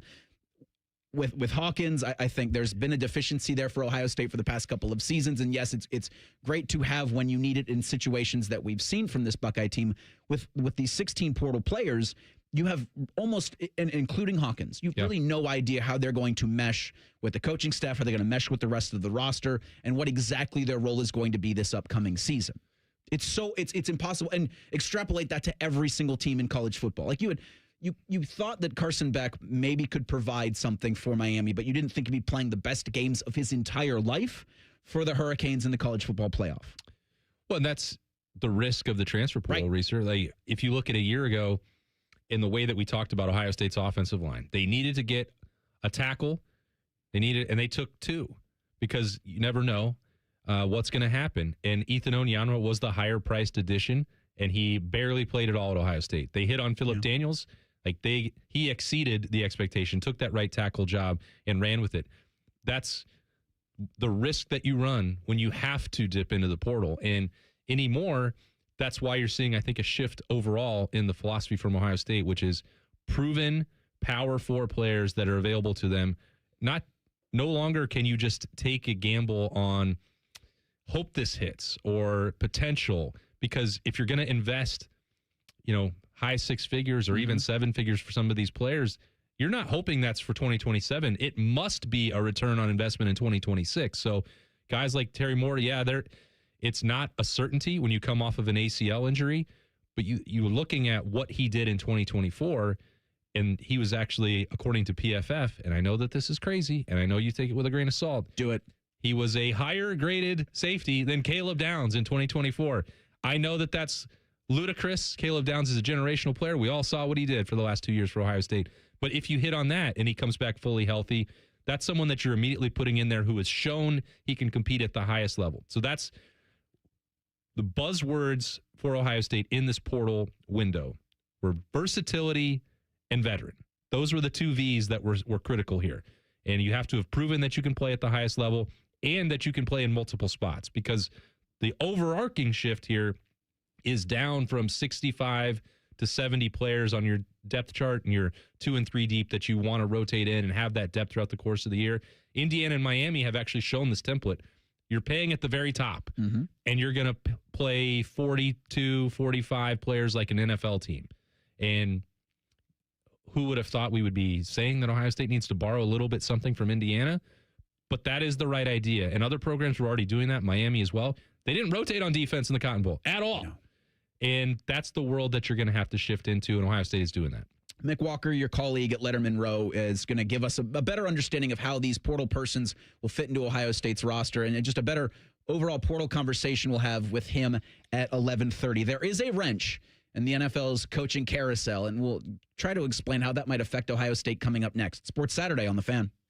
All the 10 TV people come over to our side of the building to take a deuce. That should tell you something about how we operate.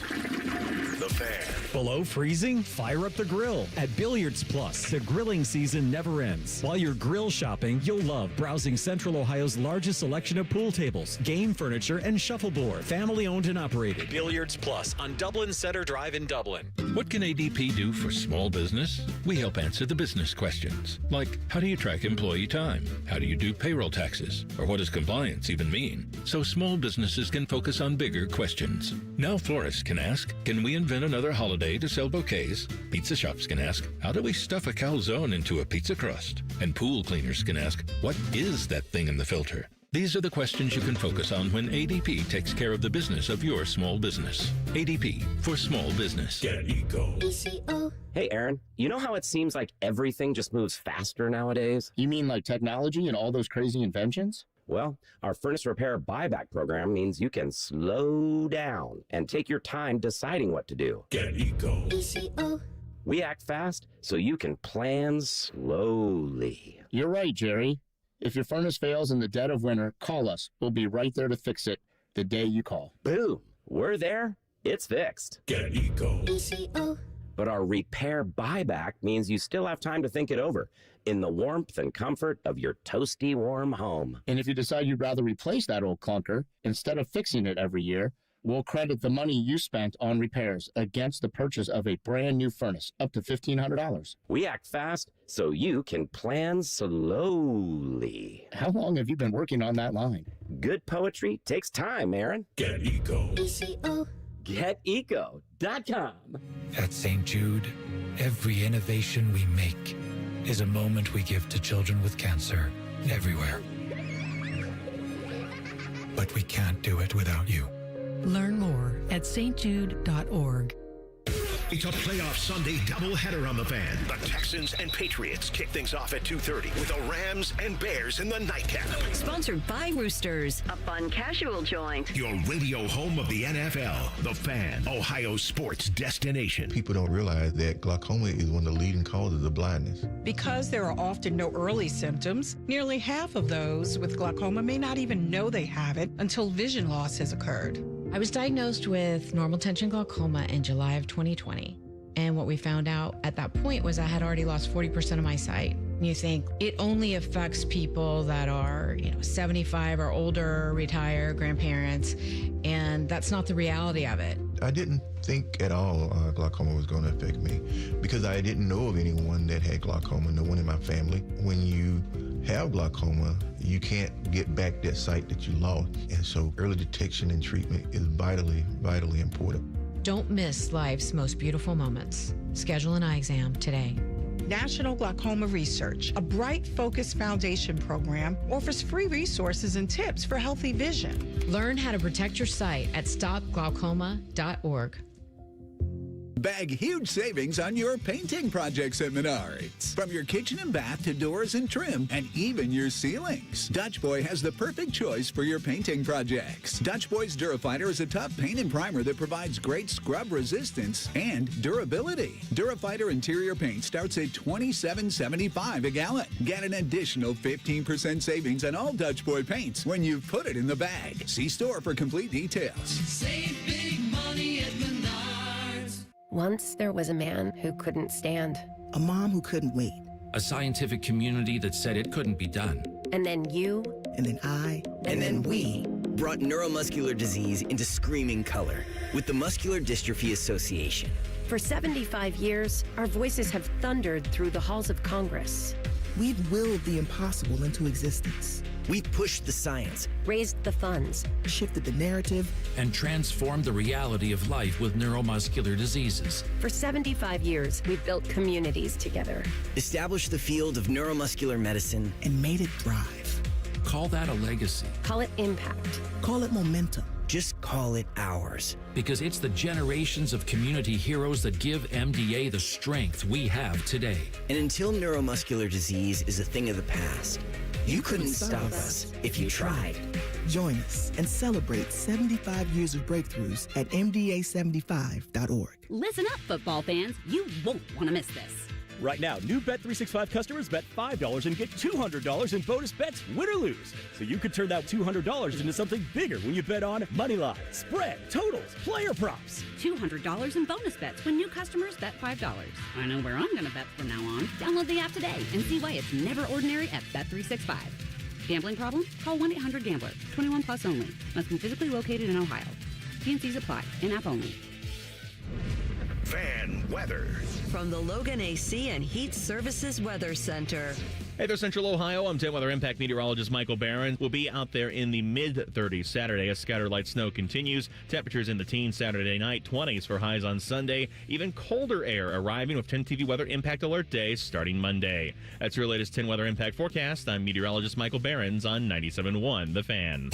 Just when you thought afternoons couldn't get any dumber. You fellas been doing a bit of boozing, have you? Common Man and Timmy. Weekdays from 3 to 6. Your home for dumb. The Fan. Live, local, and still slightly drunk. I'm not drunk, all right? I just have a speech impediment. This is Fan Sports Saturday. Austin, I mistakenly stated 2 weeks ago that when... You don't make mistakes. All the time. When Black Monday rolled around in the NFL, that the Browns, the Ravens, and the Steelers would still keep their head coach. And it would be the Cincinnati Bengals, uncharacteristically, dismissing Zach Taylor. And we sit 2 weeks later, and Zach Taylor is the last man and standing. I laughed at you. I've deserved all of that laughing because I was shocked when the Tomlin news happened. I was, I think, less surprised that the Harbaugh stuff happened, where it was just kind of time, right? Yeah. And maybe even for Tomlin in Pittsburgh, it just, I didn't think he'd step down. I thought it was kind of like, you're going to have to dismiss me.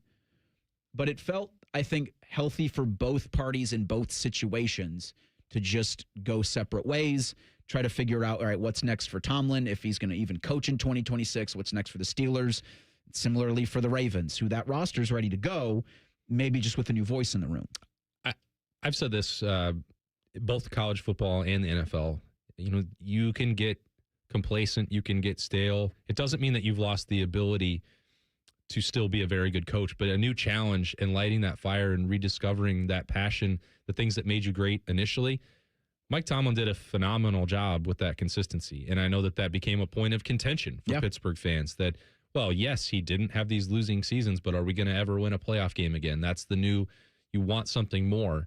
And I understand the careful what you wish for part on that regard for the Steelers. We'll see how that works out for them, that stability. But you look at, John Harbaugh and, some of the friction that exists over there because they did get much closer to returning to the Super Bowl, to winning the AFC and fell short. It wasn't like I think he got disinterested with winning or the process or had lost any of the passion. But sometimes you're just going to need a change of scenery.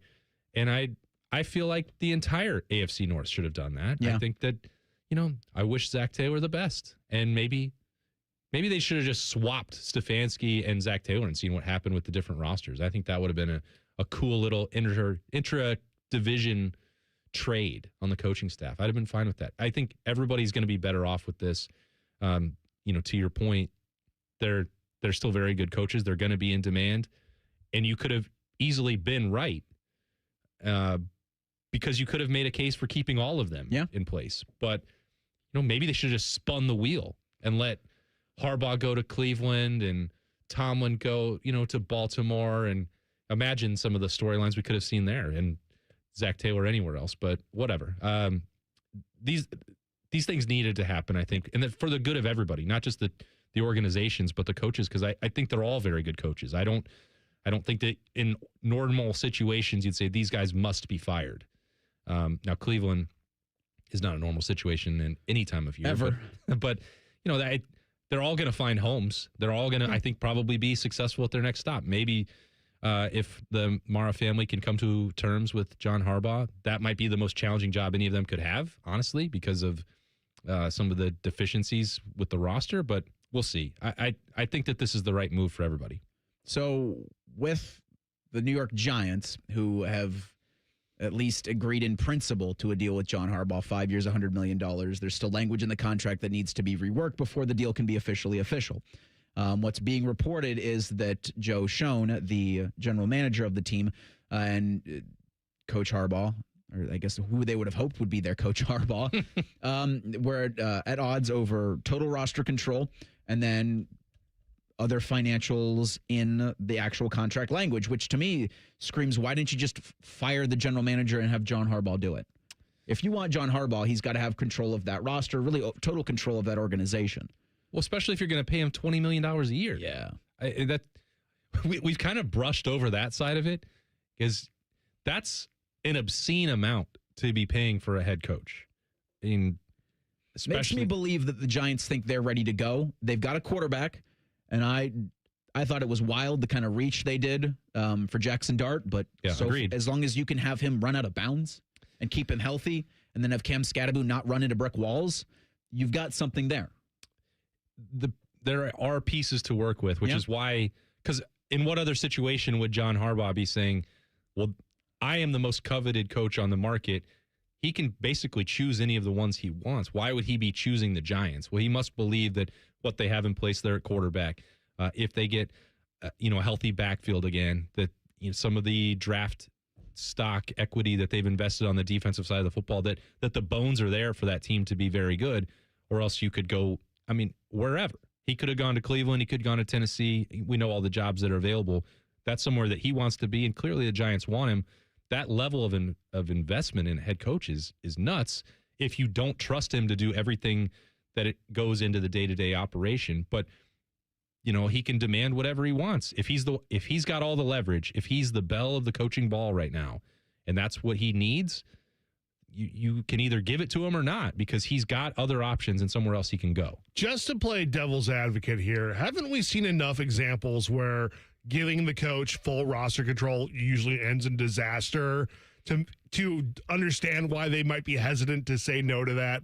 Agreed. The most recent example being Bill Belichick turning the Patriots from the best team ever to awful. Yeah, no, I don't think you're wrong about that. And a lot of these organizations have found success. I mean, look at someone like Philadelphia, like having a separation between the coach and the general manager.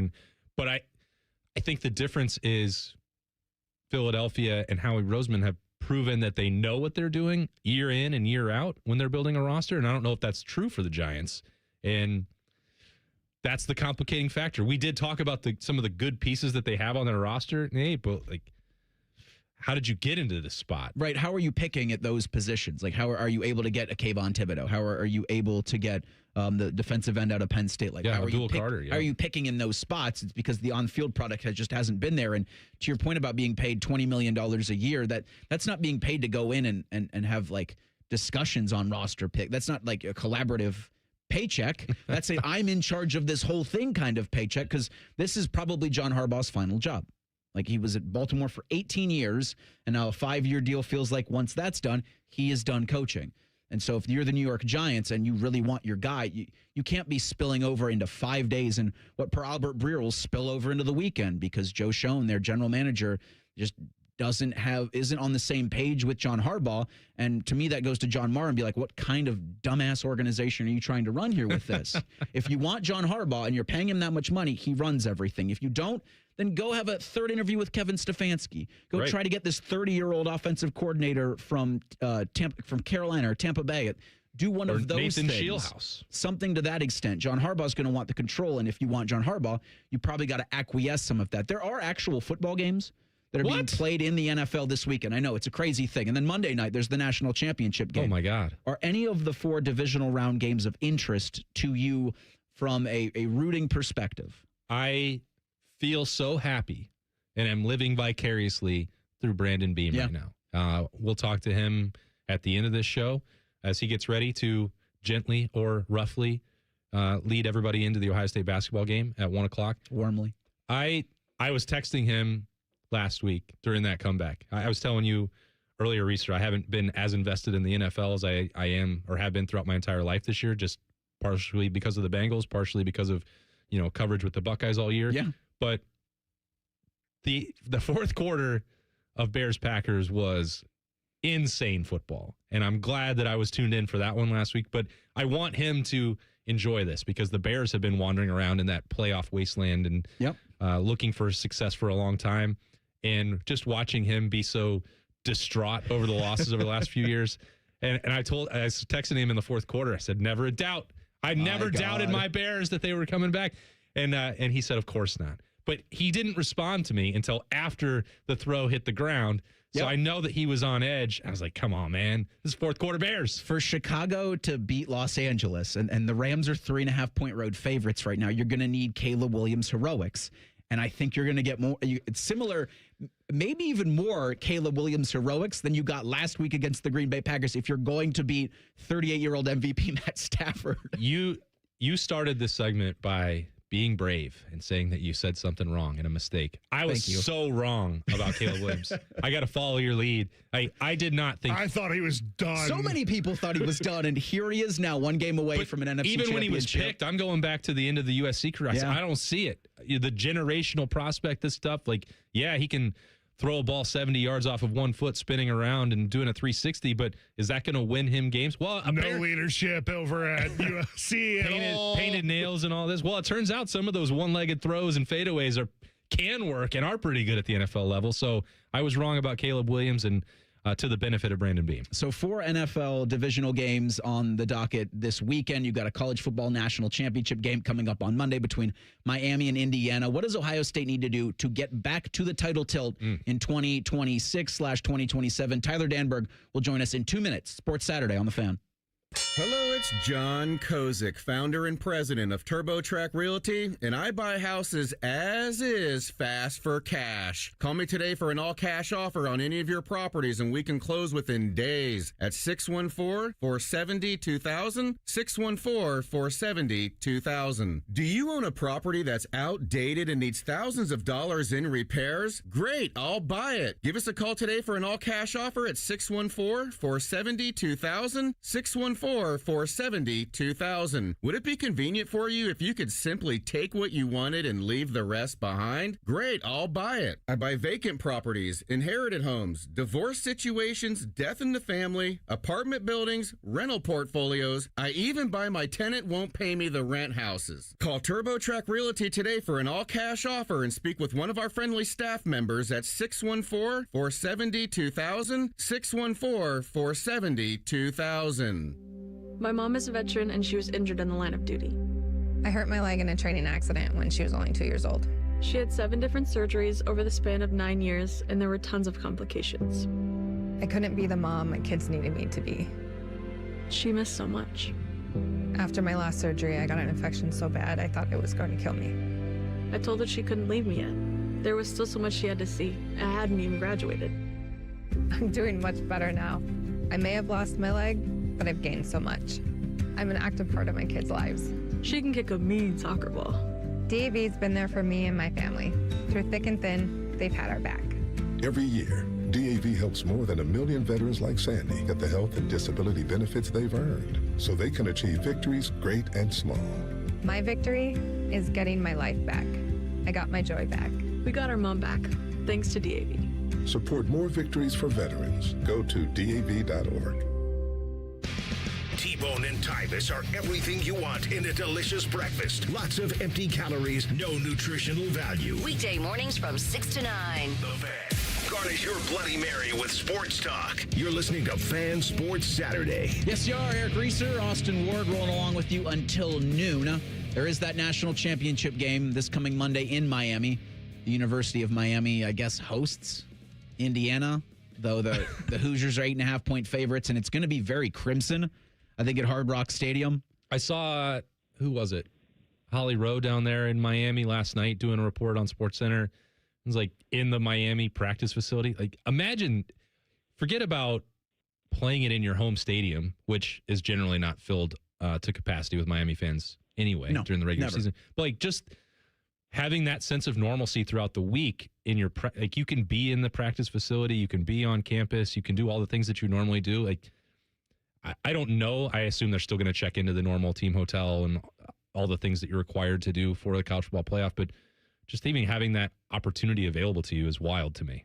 And I think they're technically the away team in this as the lower seed in the championship. But for Ohio State and the Buckeyes, obviously with the disappointment in the Cotton Bowl, try to figure out from a roster standpoint, how should they get back to the championship scene. We bring on Tyler Danburg, courtesy the Bryant Heating and Cooling Systems fan guest hotline sidelines on the Ohio State Sports Network. Tyler, it's been a pretty hectic week for Buckeye fans, despite not having a game.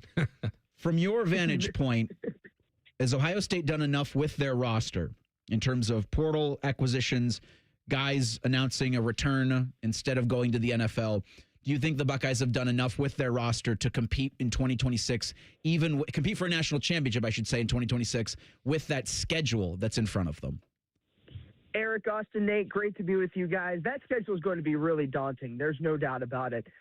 But I do think that they did enough. And I think the icing on the cake was Kenyatta Jackson Jr. announcing that he was going to come back. He had said that after that Penn State game November 1st, his confidence grew. Something clicked within him, and he just didn't really look back. And yes, the last two games against Indiana and Miami, albeit maybe a couple of questionable could-be holding calls prevented him from getting home, he was limited by some of those offensive lines, but I think he's going to be an X factor coming into the year. But you look at this group, 16 in, 31 out, a lot of those back-end depth pieces on the depth chart, trying to find opportunities like we've talked about the last couple of weeks. They want to be starters, and they're going to try and find opportunities elsewhere to do so. But I think that by the Buckeyes getting guys that are older, that have experience to fill some of those cracks and crevices in the depth chart, I think is going to be incredibly pivotal. And that continues with Kyle Parker and Devin McEwen in the wide receiver room. I think that's going to be really good just to establish some more of that depth at the wide receiver position, just given what they lose coming into this year.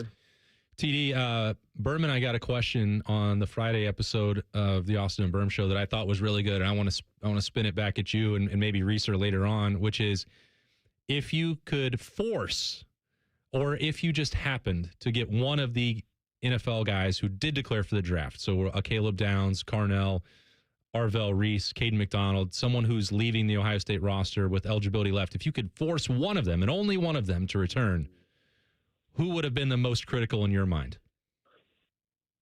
That's a great question, Austin. I mean, the chalk pick is got to be either Caleb Downs or Carnell Tate, right? But I think Arvell Reese, and I think it could be a win-win. It could have been a win-win for him. I think that it's a win-win for the linebacker room to establish that linebacker depth even more, given Christian Allegro coming in, what could be the second year and a big step for a guy like Riley Pettijohn, Peyton Pierce getting an opportunity. But Arvell Reese, I think if he came back, now, again, what he did in just 3 years and 1 year as a starter, absolutely mind-boggling. He skyrocketed. Everybody knew. I mean, there are not many guys in college football at this brand, at this school, that people know that he's going to be a dude a couple weeks going into the year, and then for him to show it, I mean, he wasted no time. And I think it could be another big thing in his development to come back for another year. So I think Arvell would be the non-chalk pick. If I were to force one guy to come back and play another year at Ohio State, it'd be crucial for Arvell. It'd be crucial for Ohio State. But also as a Cleveland native, to see what he did at Glenville, getting the opportunity to be a projected first-round pick, it's pretty cool. Tyler Danburg is our guest, courtesy the Bryant Heating and Cooling Systems fan guest hotline, along with his sideline reporting duties for the Ohio State Sports Network. He calls Ohio State women's basketball games, and for the 14th-ranked Buckeyes, a big game coming up Monday at noon against number 10 TCU at the Prudential Center in Newark, New Jersey for the Coretta Scott King Classic. Tyler, what should fans expect from this kind of a matchup? It feels like the most ambitious scheduling. We talk about Ohio State's 2026 scheduling. What Kevin McGuff is putting on his team this season has been just that, ambitious, but they've responded 16-2 so far. Yeah, it really has been incredible to see the in-season improvement like Kevin talked about last week with you and Tito. They just keep getting better every single game, and that's what happened when you've got 3 different players starting for the first time. You've got multiple different starting lineups. You've got 11 players on the roster, a little bit thinner in roster size, but maybe deeper than in years past because they can play 1 through 11. What you want to see in this game is exactly why you watch the game, why you watch the women's college basketball product, and it just continues to get better. If there's one thing that you should know about this game is that it features maybe the best point guard matchup in the country, at least at this point right now. You've got Olivia Miles, the Notre Dame transfer, a 3-time All-American from Notre Dame, coming into TCU. She's got 4 triple-doubles this year. She's got 10 in her career. Only Caitlin Clark and Sabrina Ionescu have more in the history of women's college hoops. And then she's going up against Jelani Cambridge, who's averaging 34 points a game in the last 3 games. Last week against Illinois, 41. Last week against Maryland, 28. And then she responds with 33 in the win against Penn State. Those two, you've got one that's 22 years of age and a graduate student. You got the other that's a 19-year-old sophomore. It's going to be a lot of fun, and there's a lot of other pieces that are going to be on display throughout the game for both teams as well. Tyler Danburg, again, our guest. Bud, thanks so much for the time this morning. We look forward to hearing your call of that game Monday with coverage over on the Fan 2. That's 1460 on the AM dial, starting at 11:45. Safe travels to New Jersey, buddy. Thank you so much, guys, for having me. Again, that's courtesy of the Bryant Heating and Cooling Systems fan guest hotline. It almost feels like an insult. Hey, safe travels to New Jersey. Yeah, enjoy your trip to the Garden State. What's your least favorite trip you've got to do in the Big Ten? Because, yes, the Garden State is a destination several times a year for the basketball Buckeyes and the football Buckeyes and all of the Buckeyes. Yeah, my least favorite is, without question, getting to Rutgers and beautiful New Jersey.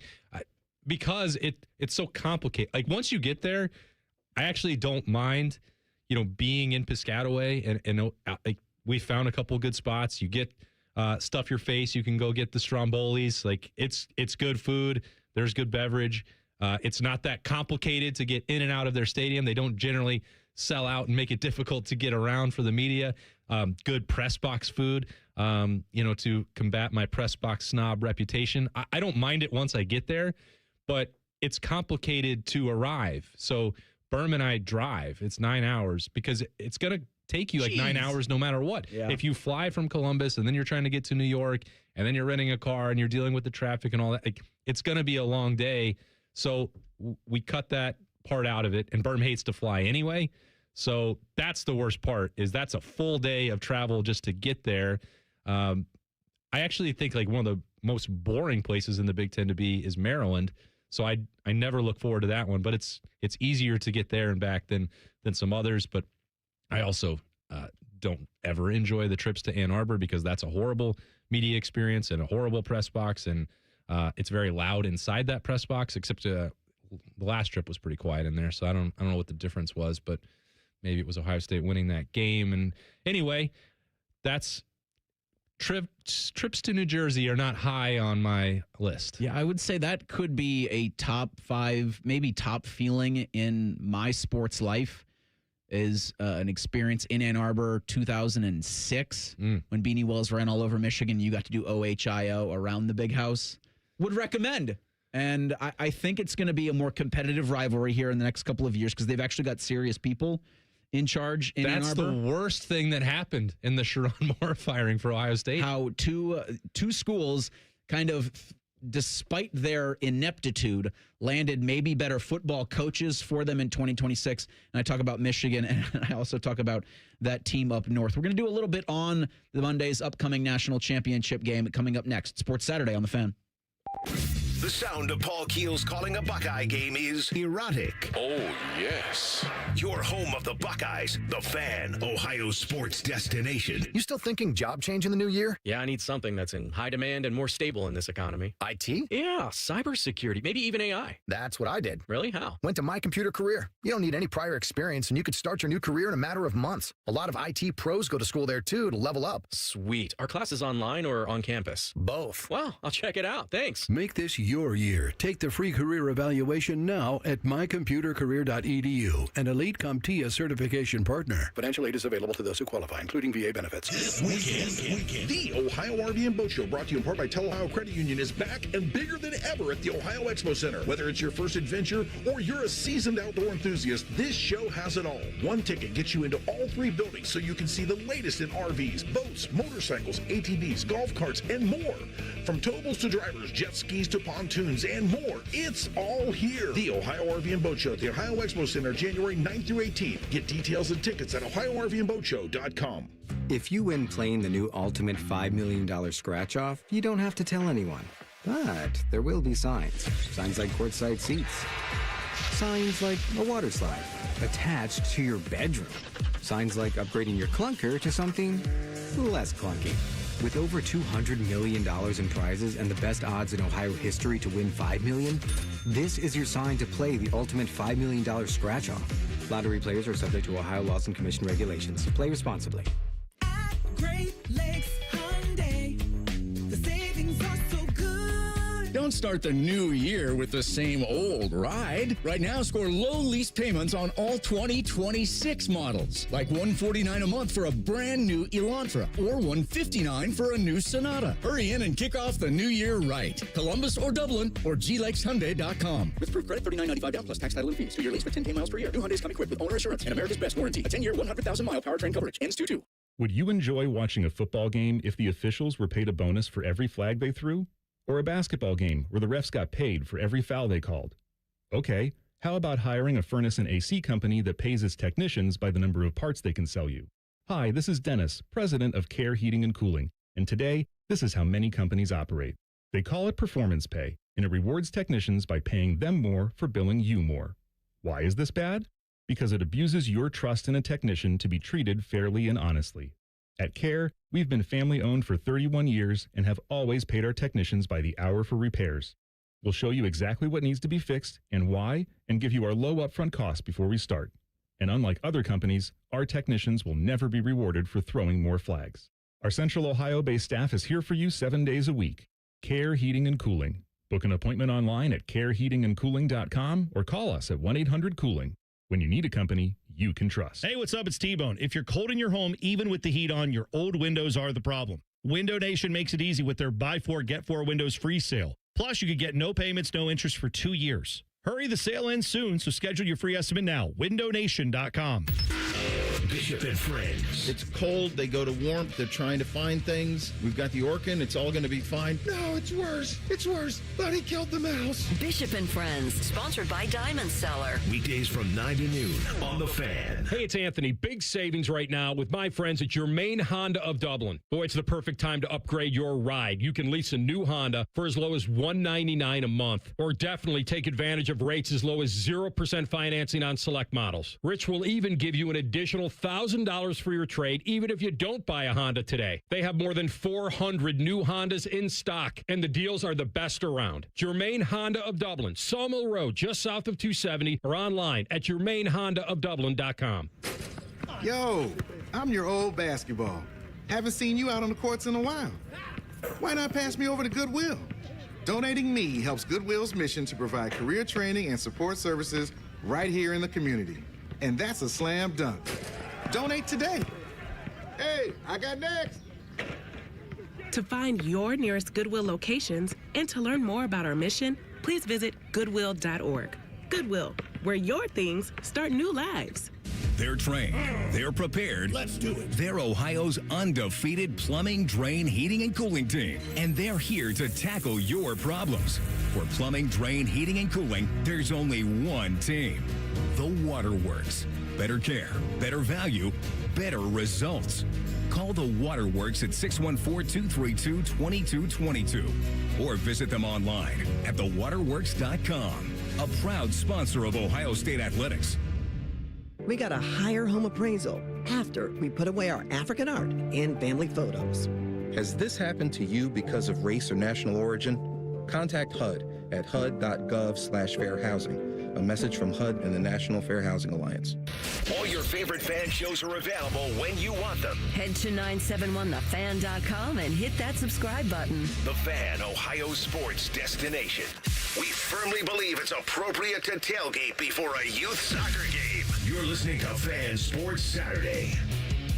Eric Reiser, Austin Ward, our thanks to Tyler Danburg for his time in the last segment as he gets prepared to go to New Jersey to cover the Ohio State women's basketball team as they take on number 10 TCU this coming Monday at noon. Again, he'll have the call over on the Fan 2. That's 1460 on the AM dial with coverage Monday at 11:45. Monday night at 7:30, you've got a national championship football game. I know that's weird to say. It's weird for me because it feels like the last 2 weeks we've done everything but cover actual games on the field. It's been a while for Ohio State with that Cotton Bowl that feels like a year ago. You're telling me, man. I thought we would be in Miami this week. Thought there'd be all kinds of coverage for those Buckeyes, especially on the heels of that regular season and everything else and the opportunity that they had in front of them. And really, I feel like, squandered with the game plan and obviously the execution. But it does, because there was so much, like just nonstop activity, whether that was landing portal guys, losing portal guys, hosting visitors, NFL draft decisions. And this part's not even done, the offseason phase, because there's still going to be, some coaching moves and discussions that have to happen, moving forward here. But that game does feel to me like I barely remember it. And it was 16, 17 days ago, 18 days ago. That part blows my mind because it already feels like we're, knee deep into the offseason slog. The Hoosiers are 8.5-point favorites in this. They opened as 7.5-point favorites. Understandable how that line is considering what Indiana's done to opponents in the college football playoff. I don't know if it makes, as an Ohio State fan, me feel any better that it was only a 13-10, a 3-point margin of victory for the Hoosiers in the Big Ten championship. But I think it goes to show you just how real this Indiana team was and also how great Ohio State was. It's just Indiana, it feels like they're playing older. And that's not a knock. Saying that Indiana's like their median age is 22 and a half. It's a strategy, It's a plan that's worked out for them, that's worked out for the Miami Hurricanes, and that's why I think those two teams, and along with other things, you got like your quarterbacks playing their best football at the right time. I mean, similar to Ohio State's run last year, everybody's getting hot at the right time, everybody's staying healthy at the right time, and it creates this perfect storm that's going to culminate Monday in South Beach. And for the Hurricanes, it's really about their front. And it's a lot about the front for Indiana, too, but I think Miami, to stay in this football game, they're going to need health there. We got an update from Pete Thamel on Ahmad Moten Sr., their defensive tackle, who's playing on one leg in that semifinal matchup. He's ready and, I guess, full go after dealing with a low ankle sprain. And then Akeem Mesidor, who on, I think, the span of 30 seconds had his elbow bend both ways. It's not what you want. He's been practicing, a full practice participant and expected to go. So the Hurricanes are healthy. I know Kurt Cignetti came out and said everybody that played for Indiana in their semifinal just ass-kicking of Oregon is going to play in Monday's game. So both teams are healthy. This should be a really good contest. Miami has to get pressure. It's a similar blueprint to what we talked about going into the Cotton Bowl, and what Ohio State needed to do to win that game is protect and give Julian Sayin time. That goes for Indiana as well. And Ruben Payne gets the lion's share of the attention and has NFL draft scouts, just salivating. And in September, people were talking about him being a Heisman Trophy candidate. Mesidor, to me, I almost like his upside more. I feel like he has got probably a higher ceiling when it comes to the NFL draft. That's me personally. I am not a professional talent evaluator, so I can easily be wrong. But what I watched on film and what Ohio State had to prepare for is like this Mesidor guy he leaps off the screen as well. That's not to take anything away from Bain. It's the combination of both of them that makes it so difficult. And for all of the superlatives that we can lob at Fernando Mendoza, he's like any quarterback. If you pressure him, you can have success. Some of that reporting that's gone on throughout this week, they've looked at that and they're trying to put that in context. Look what Miami did to get Julian Sayin out of rhythm. Look at the success that they've had late in the year. It's based on that front. When Fernando Mendoza has a clean pocket, dynamic. But just like we talked about Carson Beck and his propensity for mistakes, that's the one opportunity you have is that the completion percentage drops. It's not been a real turnover issue with Fernando Mendoza, but his QBR is around, I think, 50, drops to 50 when you get pressure on him. Miami's going to be able to do that. I don't think there's any question. It's the ability for Indiana to sustain that. And if they are more flexible with their approach than maybe Ohio State was, whether that's tempo, whether that's RPO, whether that's when you're having success running the football, sticking with that. Because that's the part that you look back in hindsight, and we've criticized Ohio State's offensive line a lot, or there's been a lot of skepticism about that. They opened holes. If you look back at that game, the numbers are skewed by the sack totals, and obviously that was a problem. But in 4.7 yards per carry doesn't exactly break the bank, but that's consistent success with your rushing attack. There were holes and there were opportunities for Bo Jackson and C.J. Donaldson both to turn 9-10 gains into touchdowns. And maybe Quinshon Judkins or Travion Henderson would. That's hypothetical. Can't prove that one. You can't have that conversation. I can't have that conversation. But my point is, like, you can, because Miami does not rotate a ton on its defense, you can get them gassed and you can slow down that pass rush. And that's what we all thought that Ohio State would do that more in Dallas. I don't think that will be a problem for Indiana. I think that Curt Cignetti and that team will certainly push the envelope. Yeah, it's kind of incredible because you had 3 and 4 on one side of the line for Miami, and it's like, well, that's not great. I don't like that matchup. For Mesidor, he's 24. So by the time his name gets called in the draft, he'll be like, I can rent a car. That has been the other part of NIL. Mm-hmm. Like when we mentioned some of the positives, for these guys, like you don't have to go prematurely to the NFL draft. Like, and Kenyatta Jackson is another recent example of that. Austin Sarabeld, Carson Hensman, that's the way forward. When we've talked about the shifting blueprint for college football and winning national championships, it's a bit like what college basketball is. Well, do you want to have five-star freshmen, or would you like to have 23-year-olds playing against them? Like, college football is now shifting towards that, where you have to have that veteran experience, that physical and mental maturity to get to these games. Miami is blending that with, a 17-year-old in Malachi Toney. It's not as if that's the only approach that they've taken, but you look at Indiana and it's grown men playing out there, and the contrast between some of, like Indiana's veterans and Pons against Toney. Okay. That's fascinating. What they've largely done and what Curt Cignetti's done. It's sort of a blend what Ohio State will do. It's not like Indiana's doing it the one way you have to follow and Miami's doing another. Miami's spending at the top of their roster combined with Indiana's preference for veteran and proven production. Ohio State's in a position to capitalize on that, or at least try and put that in place. I think that's what they're working on right now. Watching Indiana and Miami run through the college football playoff the way they have, and they'll meet Monday night, all of that, including Monday night's game, has me actually really excited for Ohio State coming up in 2026. I'll explain next. It's Sports Saturday on The Fan. The Big Nine was a sad, incomplete place. Enter Ohio State. The rest is history. The Buckeye Show. Weeknights at 6. The Fan. I wish I'd gotten treated for my erectile dysfunction sooner. Men, I hear this all the time from our patients. This is Jeff for Tri-State Men's Health, and if ED is a problem in your life, resolve to get it treated today and stop having it affect you and the one you love. ED is simply a medical condition, and it's fully treatable. And at Tri-State Men's Health, we have treatments that are effective in well over 90% of cases, which means if you're like most guys, your ED will be a thing of the past. In fact, you could be having great sex within a day or two of your first appointment, and you'll likely find you're performing like you haven't in a long time. It's the new year. Resolve to get your ED treated and change your life. Call us at Tri-State Men's Health. Your initial visit is only $99 and includes blood work, a medical consult, and if medically advised, a test dose. And if that test dose doesn't work in the office, your visit is free. Call 800-900-9654 or go to tristatemenshealth.com. That's tristatemenshealth.com. We have 2 convenient locations in the area to serve you in Hilliard and Westerville. New year, new you, new truck from Germain Toyota of Columbus, and the deals are built tough.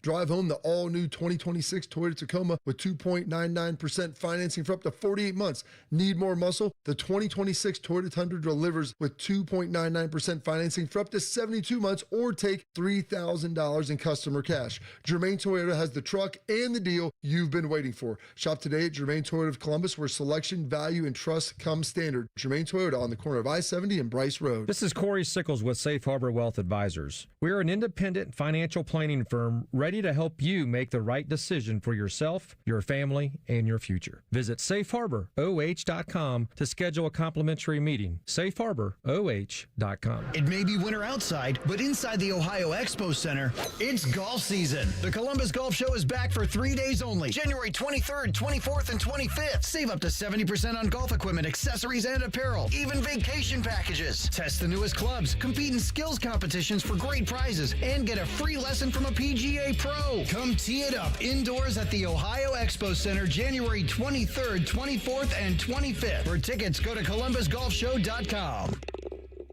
Listen up, football fans. You won't want to miss this.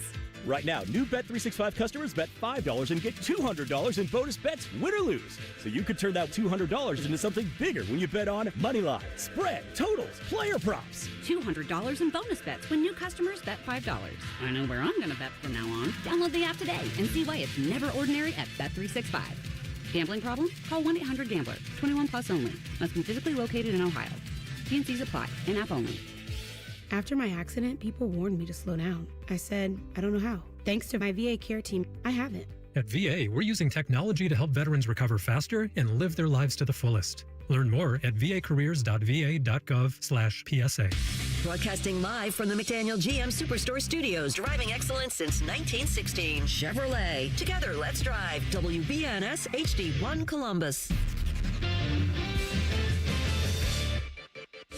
Good morning, I'm Nate Putterball, their sports update. It's matinee basketball for the Ohio State men's team today. The 11-5 Buckeyes square off with the 12-5 UCLA Bruins today at the Shot. The Bucks will be joined by Penn State transfer Puff Johnson, added to the roster after he received a temporary restraining order yesterday. He averaged 10.2 points and 4.4 rebounds for Penn State last year before his season ended with a wrist injury. Tip-off is set for 1. Catch all the action immediately following Fan Sports Saturday. The Blue Jackets look to make it 4 in a row and 3 wins to start the Rick Bonus era. They're in Pittsburgh tonight to take on the Penguins. Puck drops at 7. Catch the action right here on the Fan. It's the divisional round of the NFL playoffs this weekend. This afternoon, the Bills travel out to Denver, and in the nightcap, the Niners are at the Seahawks. Tomorrow's action sees Houston at New England and the Rams the Bears. And in the NBA, the Cavs beat the Sixers last night 117-115 on the back of a career-high 39 points from Jalen Tyson. Breaking sports news with Evans on Fan, Ohio Sports Destination.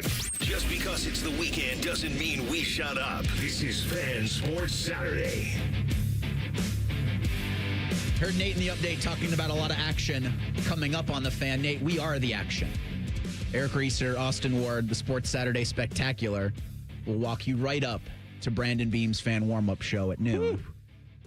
Where he'll gently, I'm just going to keep saying it, and then it'll happen. It'll be a gentle warm-up, and then Austin's got to go over to the Schottenstein Center and cover your first Ohio State basketball game of the season? Yeah, it's about time.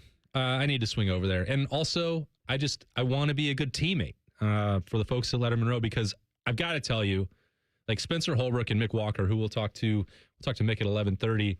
Those guys have been like absolutely incredible job they've done covering all of this. Just killing it. And who's in the portal, who's out of the portal, who's taking visits, who could be a potential visitor.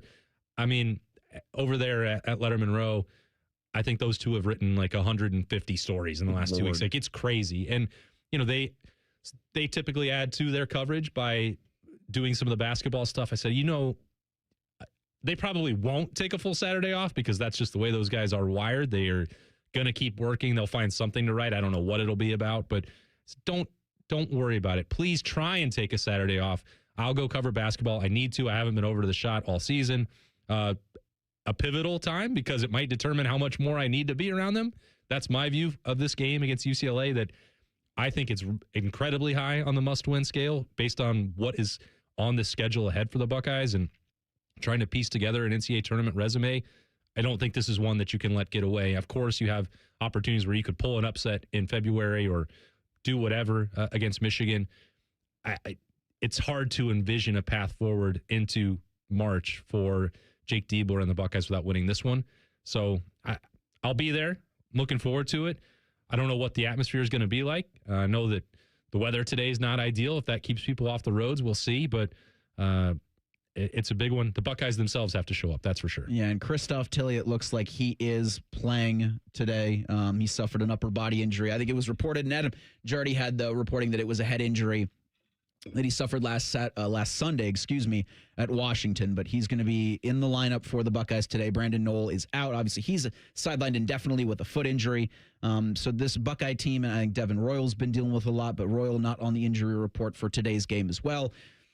It's so important that they get out to a good start to where you're not having to look in the second half and be like, oh, bleep, Bruce, save us, because he is running so hard right now that what does February look like if he's playing 40 minutes a game, scoring 28 points? Like, I have this thing with the Cavs, and you heard Nate in the update with Jalen Tyson scoring 39 points. You can't keep looking at your best player and saving so-and-so, save us. Bruce, save us. Donovan Mitchell, save us. And think that's going to get you anything with the postseason. I mean, Bruce is in his 4th season here, and he hasn't played meaningful basketball in March. And Adam Jardy mentioned, some of the guys who needed rest, talked about Devin Royal, talked about getting Tilley healthy off of that trip out west. He didn't mention Bruce Thornton because it's almost like I think we have to accept it as fact that he needs some days off. So he doesn't need to practice at this point if you're going to make him play 40 minutes every single night out. Like, he's another player that I think would really benefit and probably did from those days off earlier in the week. So we'll see how fresh he looks. He never seems like someone who gets tired anyway.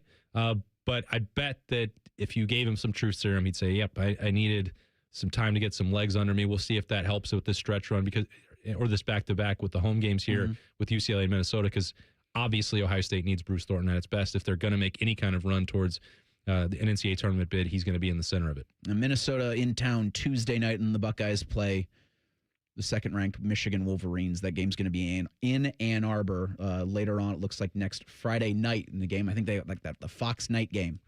The Ohio State and Michigan. Why put that one on a Friday night? Doesn't that the colors, the matchup, the name, I think gets people excited. Let's hope for Ohio State they can stack 2 wins and go in with some momentum and feeling good, because if you haven't watched a lot of Michigan basketball, I understand Michigan's the worst.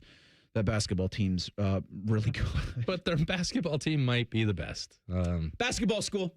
That's what they are. Well, within reason. I had teased Julian Sain. Right? I had teased my excitement for 2026 with what I had seen in the college football playoff with Indiana and Miami. And I didn't take any satisfaction in watching that Cotton Bowl. How could you as an Ohio State fan? That was as frustrating as 4 quarters as you had seen since last November in Columbus, right? Right, yeah.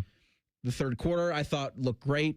And I wondered, where had that been in the first half of that game where you're getting Bo Jackson going and you're going a little bit up tempo to try to slow down that bull pass rush of Miami that is just it's been fun to watch when it happens to other teams.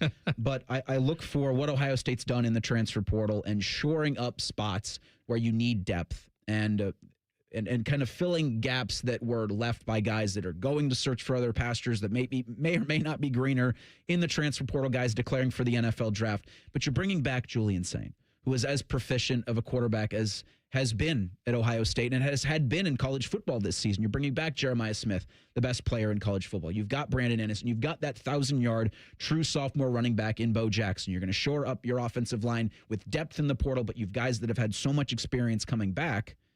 Now that you have a camp in the fall where Julian Sain's QB1, you get to put the full weight of what I think Ryan Day wants Ohio State's offense to be with a quarterback that is athletic, but just had spent so much time just trying to make sure he can do the little things correct that you couldn't exploit that as much as I think Ohio State would want to this upcoming season. And that has me excited. And the gauntlet of games are going to be tough but fun. But I think what you're mentioning is the opportunity to coach Julian Sain harder and coach him in a lot of ways primarily, because last year going into spring, it was back and forth, and Ohio State really didn't. We all assumed that the potential and the 5-star reputation of Julian Sain would win him the job inevitably, which it did, but that was not like the reality of March and April, where, I've told you, Reiser, this story and Bo this story all the time about, the 5 practices we got to watch in March and April last year, and Lincoln Kienholz outperformed him in 4 out of 5. Now, that's not the full picture. That wasn't all 15 practices, but when Ryan Day is saying, well, it's going back and forth, and Lincoln had a bunch of good days, and, He was probably ahead at points of Julian Sayin. That was all real. And so that made it difficult because the competition was ongoing and it was legitimate. And then it lasted throughout summer and into training camp. And I know how you feel. It's like, if you know what decision you think it's going to be, like just invest fully and try and get that next level tapped into with Julian Sayin as quickly as possible.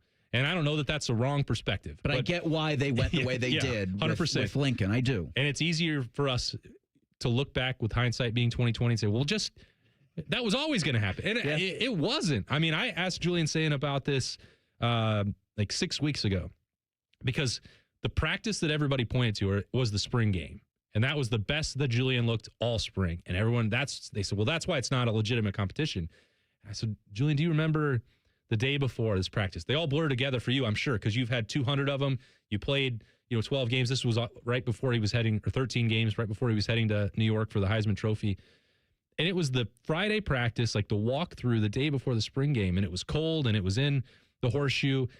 And he's just like fumbling snaps and not able to, like, the ball security was rough. He said, yeah, it was a cold day. I know I wasn't at my best, but like that was the stuff that was in the back of the coaching staff's mind was like, are we fully committed to Julian Sayin in this, or do we need to see more throughout summer workouts, throughout training camp before they decide? And they did. And I think that wound up being a smart choice. And we saw Julian Sayin get better week over week, but he did, to your point, Reiser, and we all know, like he struggled against the pressure of Indiana and Miami.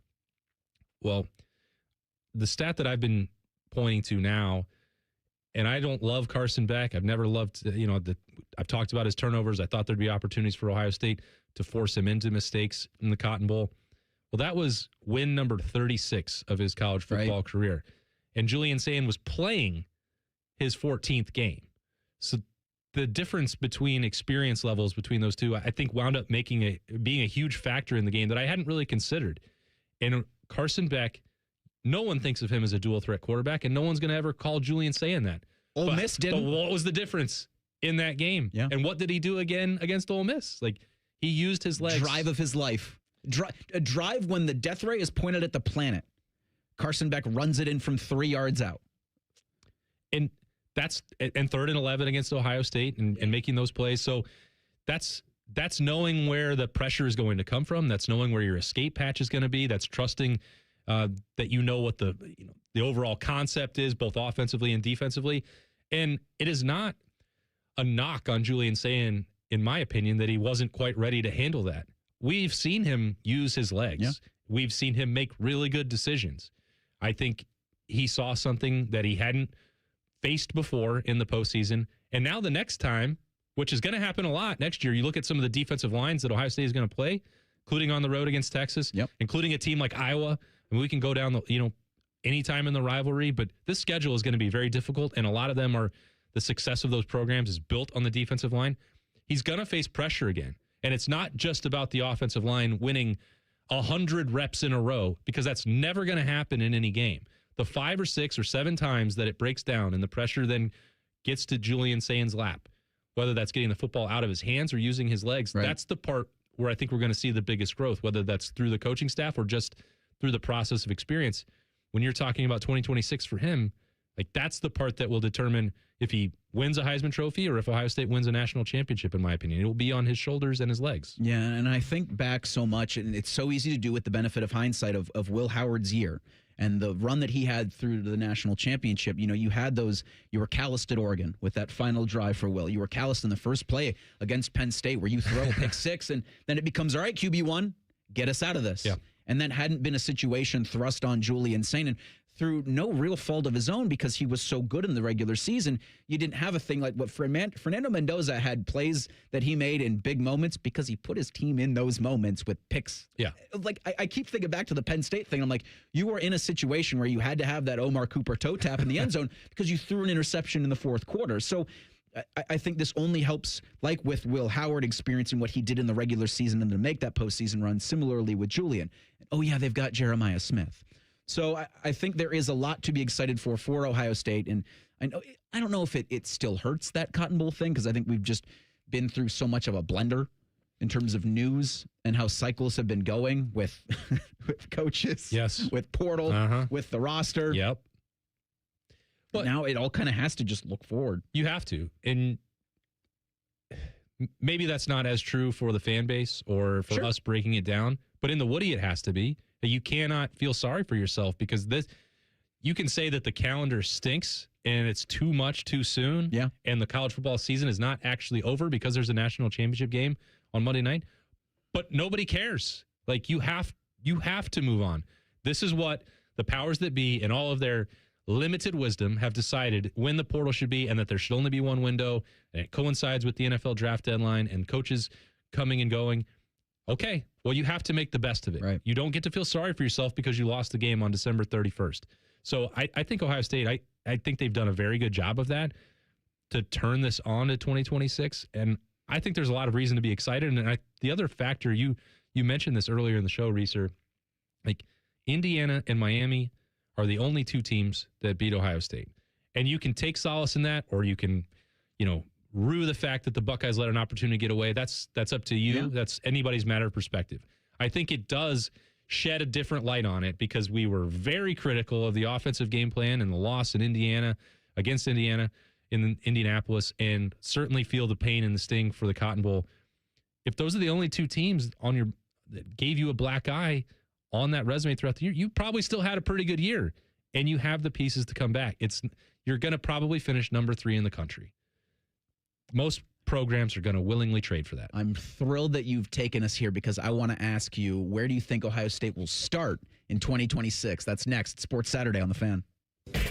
Tweet from a listener. Are you carrying the Buckeye game today? Considering we've never not carried one, yes. The answer is yes. The Fan. Below freezing? Fire up the grill at Billiards Plus. The grilling season never ends. While you're grill shopping, you'll love browsing Central Ohio's largest selection of pool tables, game furniture, and shuffleboard. Family owned and operated. Billiards Plus on Dublin Center Drive in Dublin. Get Eco. Hey, Aaron, you know how it seems like everything just moves faster nowadays? You mean like technology and all those crazy inventions? Well, our furnace repair buyback program means you can slow down and take your time deciding what to do. Get Eco. We act fast so you can plan slowly. You're right, Jerry. If your furnace fails in the dead of winter, call us. We'll be right there to fix it the day you call. Boom. We're there. It's fixed. Get Eco. But our repair buyback means you still have time to think it over in the warmth and comfort of your toasty warm home. And if you decide you'd rather replace that old clunker, instead of fixing it every year, we'll credit the money you spent on repairs against the purchase of a brand new furnace, up to $1,500. We act fast so you can plan slowly. How long have you been working on that line? Good poetry takes time, Aaron. Get Eco.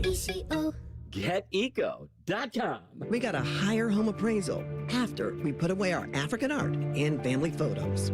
Has this happened to you because of race or national origin? Contact HUD at hud.gov/fair housing.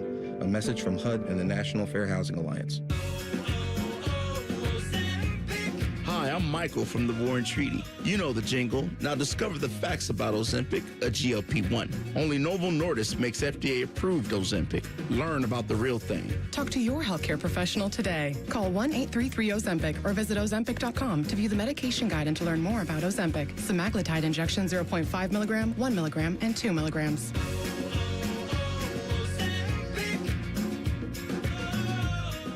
Wesley Financial Group is not a law firm. I'm Chuck McDowell, founder of Wesley Financial Group. Did you buy a timeshare because they told you it was a great investment? That's a lie.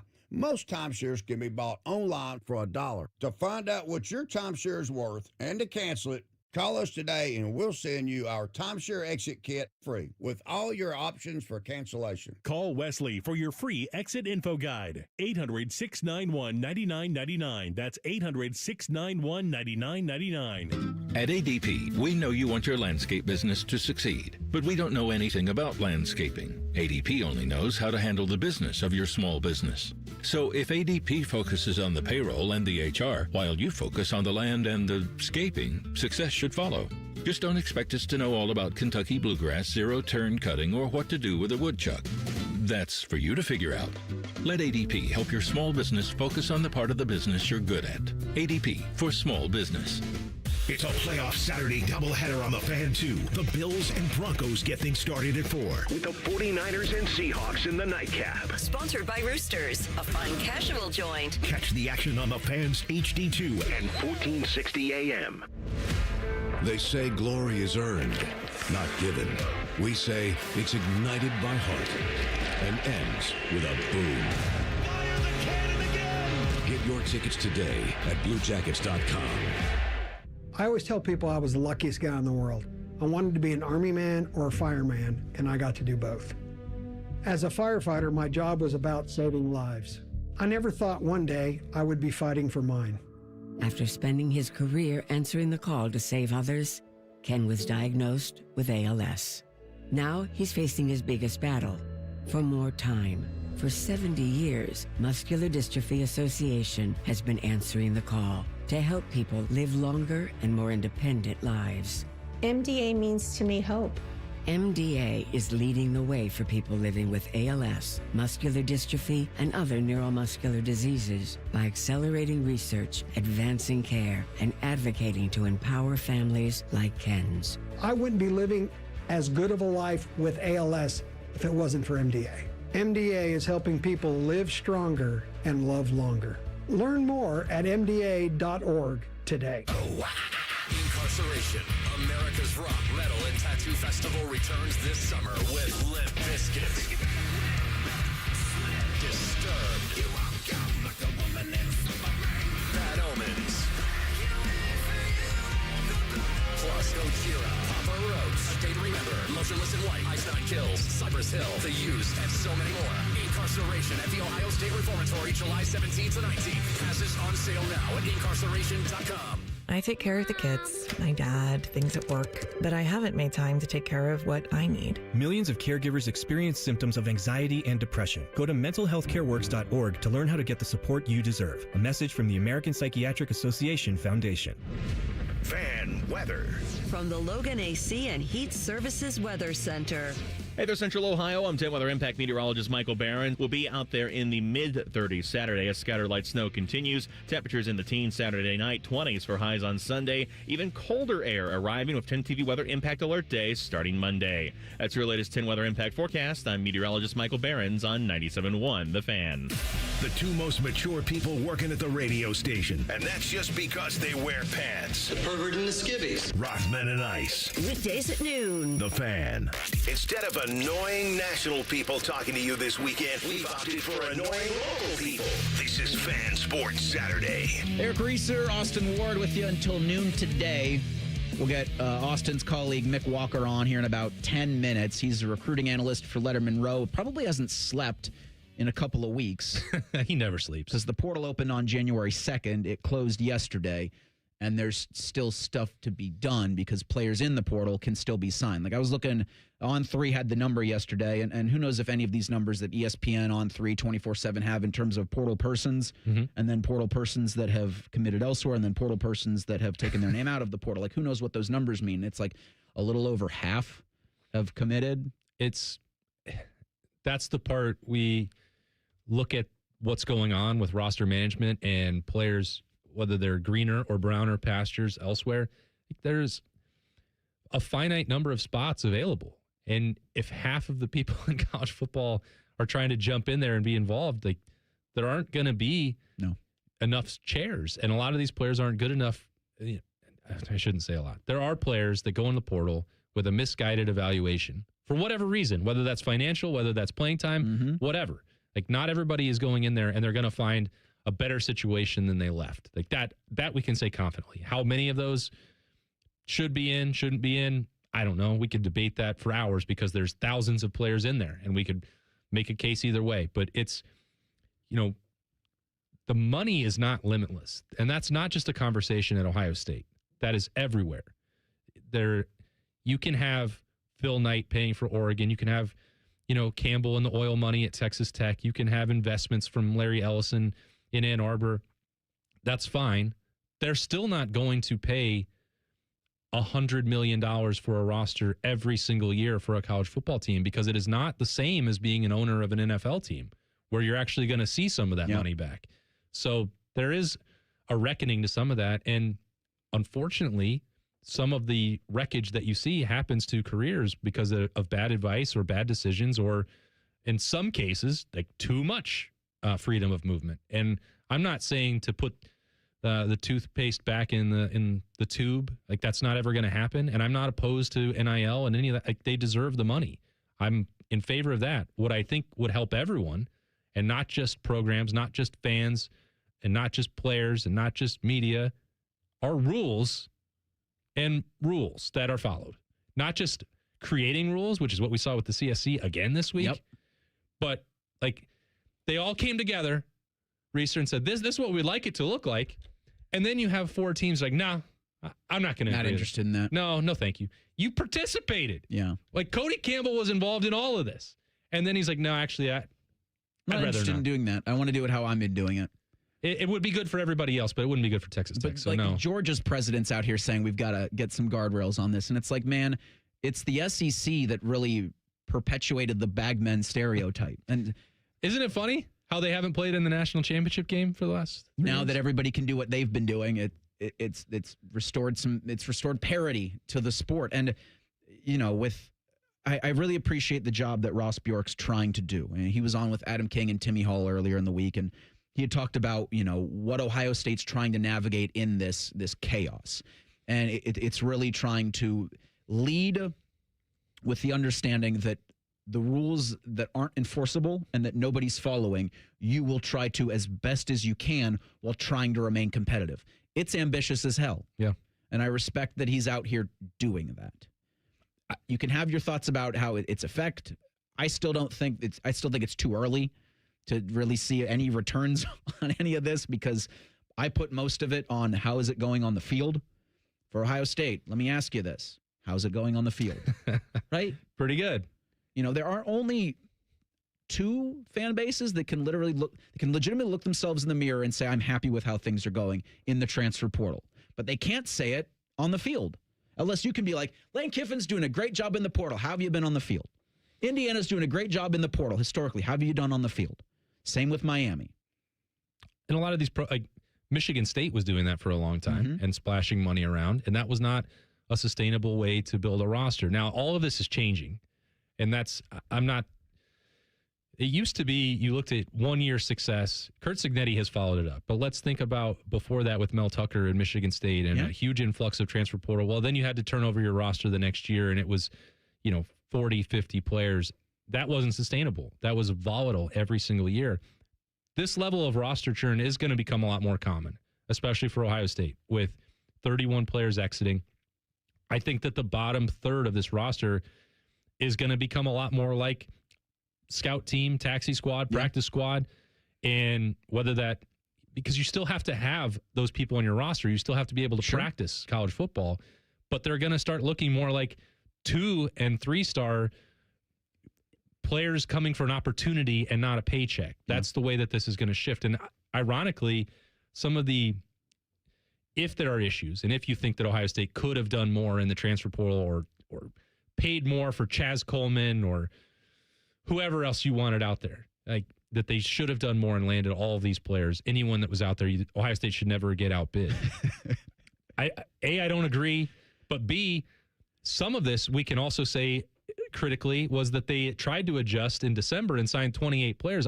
Those players were not free. It's one of the best recruiting classes and one of the largest ones that the Buckeyes have ever signed. We can look back and say, well, some of that money that they spent then probably would have been better served in January on veteran players who can play right away.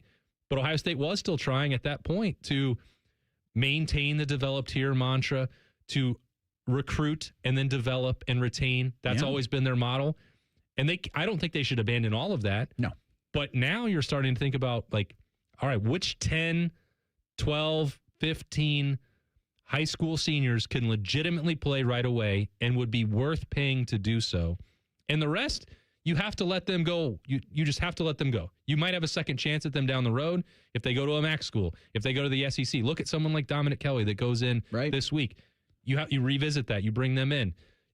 You can afford that. You know that they're going to be ready to play for you. That stuff of having 28 players and then hoping that they all hit by their sophomore year, their junior year, it doesn't make any sense because that money is being, I don't like to say it this way, wasted if they cannot play in 2026. So that's part of the transition that's going on. I mean, you've already printed the shirts and the banners, so it could be maybe developed there, produced here, right? Well, it's like a finishing school.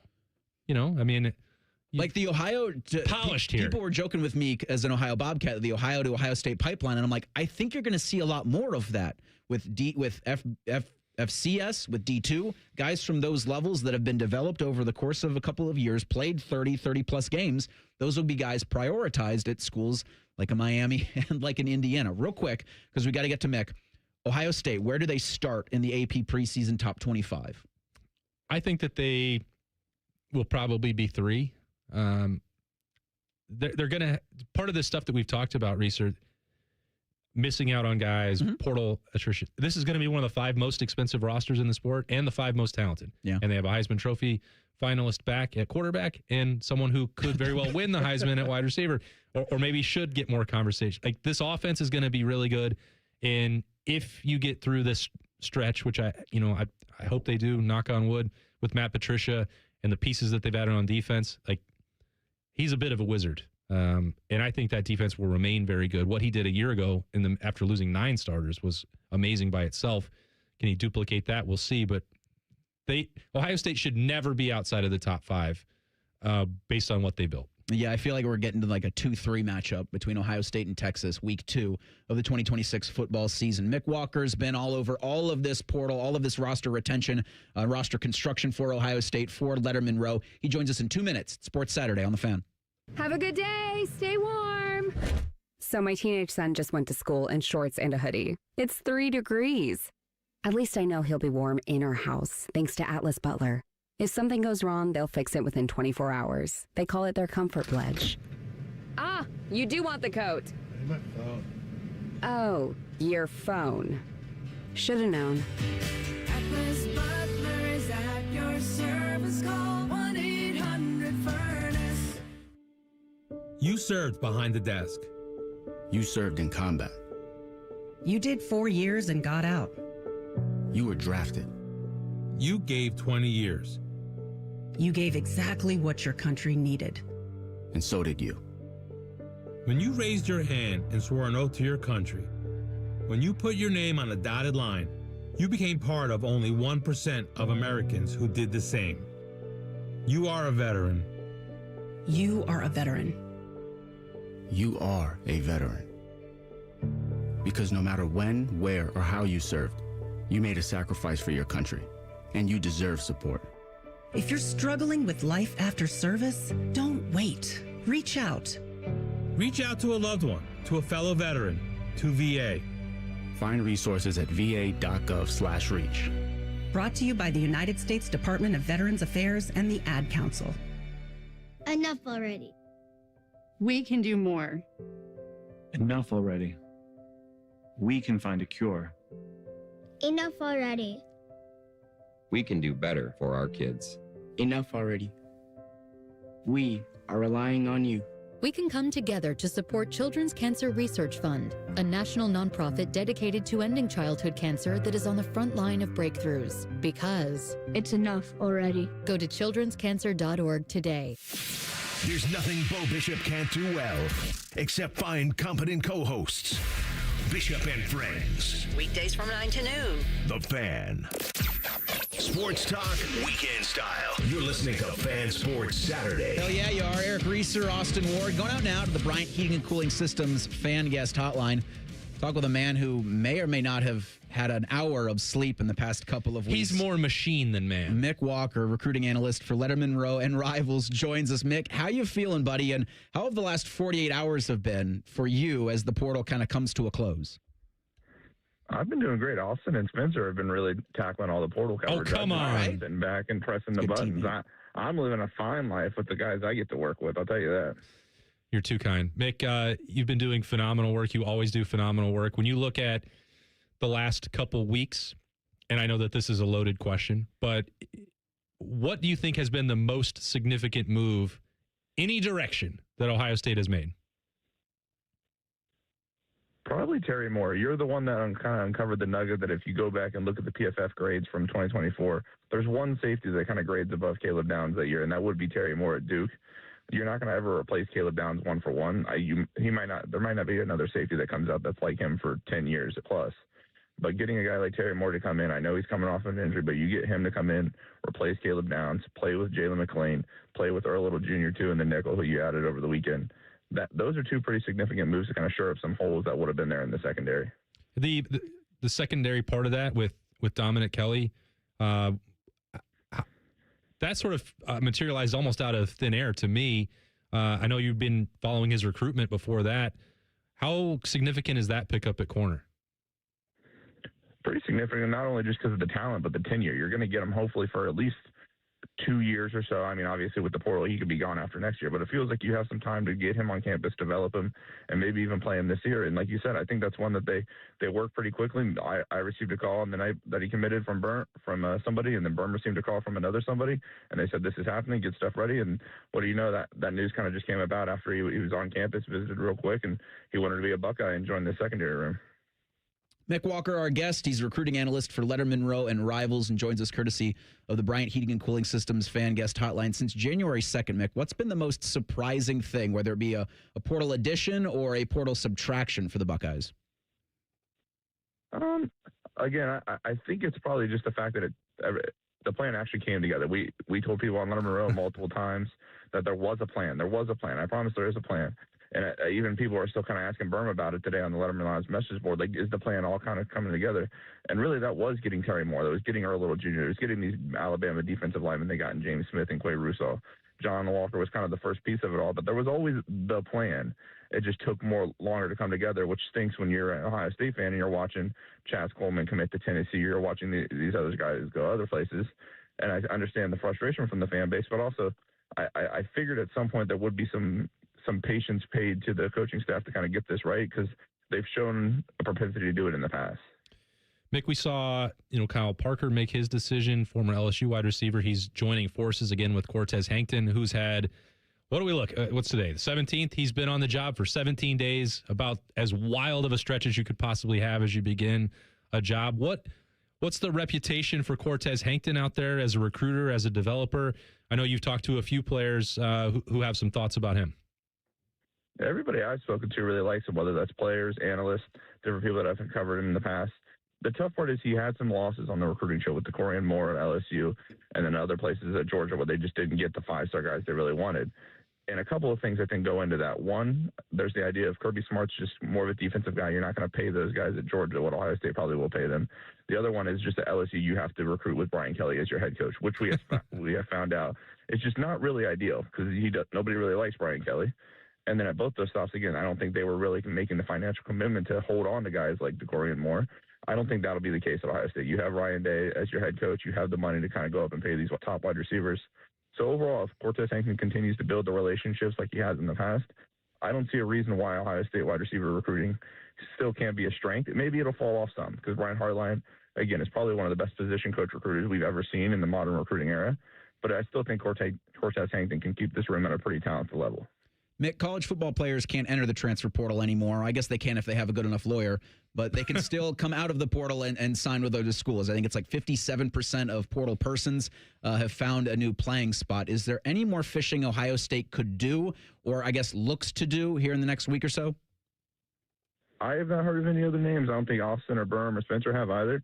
The other thing that is kind of knowable to watch, and we've seen it a little bit with some of these guys, there's 48 hours after you tell the compliance department, I believe, that you want to enter a portal, they have to enter your name in within that. So some schools are pretty stingy and they don't want to see a guy leave, so they'll hang on to those papers and process them at 47 hours and 50 minutes and wait until it goes through. So I guess we could see some this weekend where it's kind of like, whoa, or what happened? I don't think we'll see anything like that. Obviously, we saw Darian Mensah kind of pop into the portal randomly. I wonder where he's going. They're out on Friday afternoon, but what a mystery! I don't think we're seeing any. Yeah, I don't think we've seen any more additions or subtractions like that.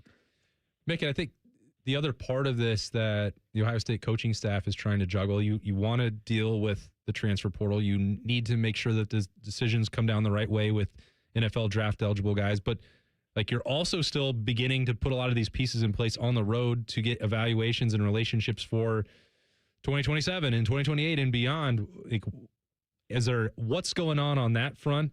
What's the priority for the Buckeyes? There's also like this overarching shift in the philosophy as well. Like, what are they hoping to accomplish when they get on the road? Really, it's just identifying those top targets and getting out to see them. Like we saw Carlos Loughlin last week get out on the road and see David Gabriel Georges. If there's one name that we can consistently kind of mention on the radio as a top recruiting target, it's the 5-star running back from Chattanooga by way of Canada. He's the top target for Ohio State, probably regardless of position next cycle. Carlos Loughlin's already been to see him. James Laurinaitis went down to North Carolina to see a couple of targets he's got in the Raleigh area, including one that's already committed in Quentin Cipher. And then from there, Tyler Bowen just has been doing Tyler Bowen things. He was in Virginia last week, came back to Ohio for the weekend, went back down to New Jersey on Thursday, I believe, and he was in Virginia again on Friday. And I imagine there were other days in between there where he was out. Those are just the places I've kind of confirmed he stopped. And the same thing with Keenan Bailey. He's been out on the road. He'll go up and see his top target in Brock Williams next week, and so on and so forth. The defensive guys on staff, obviously Tim Walton's been kind of recruiting some out of the portal, same way as Matt Guerreri. Like, these guys are just, you got to get these top guys. You got to build the relationships with them, because obviously it will come down to financial aspects at the end of it. But it's the better relationship you have. We've seen it with Ohio State guys in the past. There is a chance you can get them to come down a little bit and maybe be able to have funds to get other top guys as well. Mick, there is the top 5 recruiting class for Ohio State in the class of 2026 that's got plenty of big names that are going to be on campus in Columbus here shortly. Not named Chris Henry Jr. Who should Ohio State fans be most looking out for to make an immediate impact on this 2026 roster? It'd probably be the next 2 guys if you look at the Rivals rankings and say who are right behind Chris Henry Jr. It's Kari Wilder, the 5-star edge, according to Rivals from California, who I think Ohio State expects to play really early and often, alongside Kenyatta Jackson and Zion Grady and Quay Russaw, like in that defensive end rotation. He's expected to be a stud, and he can kind of move around and do a little bit of, he's a Matt Patricia like pet project that I think Matt, the defensive coordinator of Ohio State, assuming he's around, was really excited to get his hands on. And then there's Jay Timmons, the next ranked guy. He's the son of Lawrence Timmons, the former Steelers outside linebacker. He's a stud, whether it's in the slot or at safety or corner. He blew up as a senior, and that's why Ohio State kind of circled back in on him. Those are 2 guys that, due to the talent in the other room and just their sheer talent individually, could probably play and contribute for Ohio State as freshmen. Mick, what did you do for Friday date night? So we had a Christmas gift card, as many people do. So we went out to an Australian-related steakhouse restaurant. Oh, no. Are there any rules there, or is it just right? It's just right. Okay. And then we went and saw a movie. There's not a ton in the theaters right now, so it was the Housemaid movie. It was still a pretty interesting movie. I believe it's based on a book, but it was the wife's choice, and that's what she wanted to see, so we went and saw that. Is it, how many thumbs up would you give it? You can only do 2. Oh, it's pretty. Maybe 1.5. Right. Cut a thumb off. I don't know. I do have clearance that I'm allowed to speak for Berm's thumbs, so I'll give it 3 thumbs out of the 4 of our thumbs.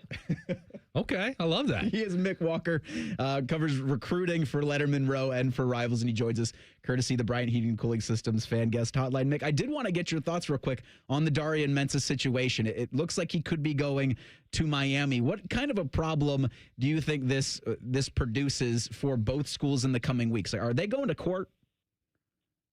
I think they will.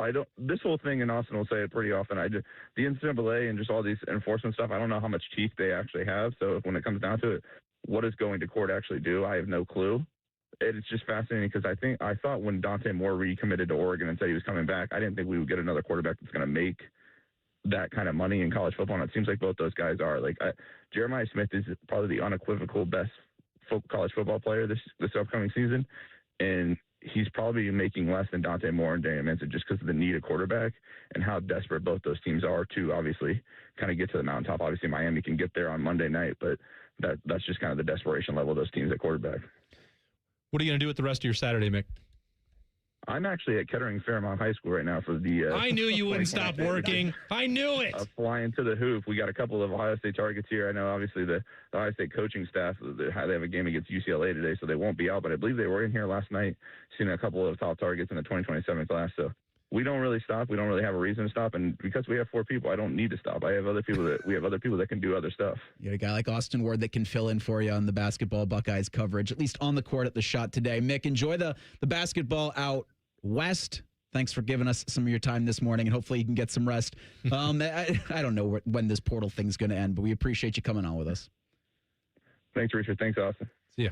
Again, the Bryant Heating and Cooling Systems fan guest hotline, because there's no date for any of this. None of it's real. The players need by midnight to announce their plans for whatever the hell that means, but Mick's the best in the business.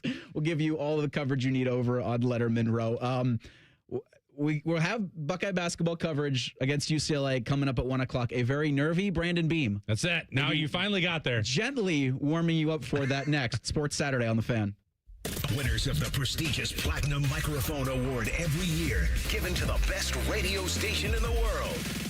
No need to look it up. It's real. The Fan. It's a new year. Ready for a fresh start or career reboot? At My Computer Career, prep for a more recession-resistant future in the high-demand fields of IT, cybersecurity, in months, not years, including AI. Whether you're starting out or switching careers, no prior training is needed. Attend school online from home or on campus. Go to mycomputercareer.edu to take the free career evaluation today. mycomputercareer.edu, an elite CompTIA certification partner. Financial aid is available to those who qualify, including VA benefits. Hey, it's Bobby Carpenter. Start the year off moving, not hurting. With joint pain, if it's holding you back, listen up. There's a way to get relief without surgery, no downtime, and without putting your life on pause. Dr. Tesner and the other pros right here at QC Kinetics in Columbus, Ohio, they can deliver regenerative treatments that actually help your body repair areas that are causing you the pain. Those achy hips, knees, shoulders, back, wherever it hurts. And the results, 97% of Cleveland patients report satisfaction with their results. So instead of facing an invasive operation that sidelines you for months, these treatments, they happen right in office and you go about your day. I should know. I've had them. My dad has had them. They feel good. And they can deliver life-changing results. Imagine moving around better, being stronger, planning the year you actually want.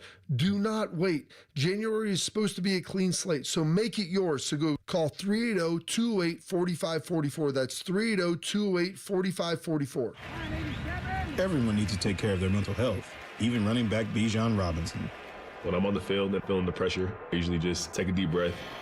When I'm just breathing and seeing what's in front of me, everything just slows down. It just makes me feel great before I run the play. Just like Bijan, we all need a strong mental game on and off the field. Make a game plan for your mental health at loveyourmindplaybook.org. Love your mind. Brought to you by the Huntsman Mental Health Foundation, the Arthur M. Blank Family Foundation, and the Ad Council. Bet365 is paying out before the final whistle. Check out Bet365's unrivaled early payout offer.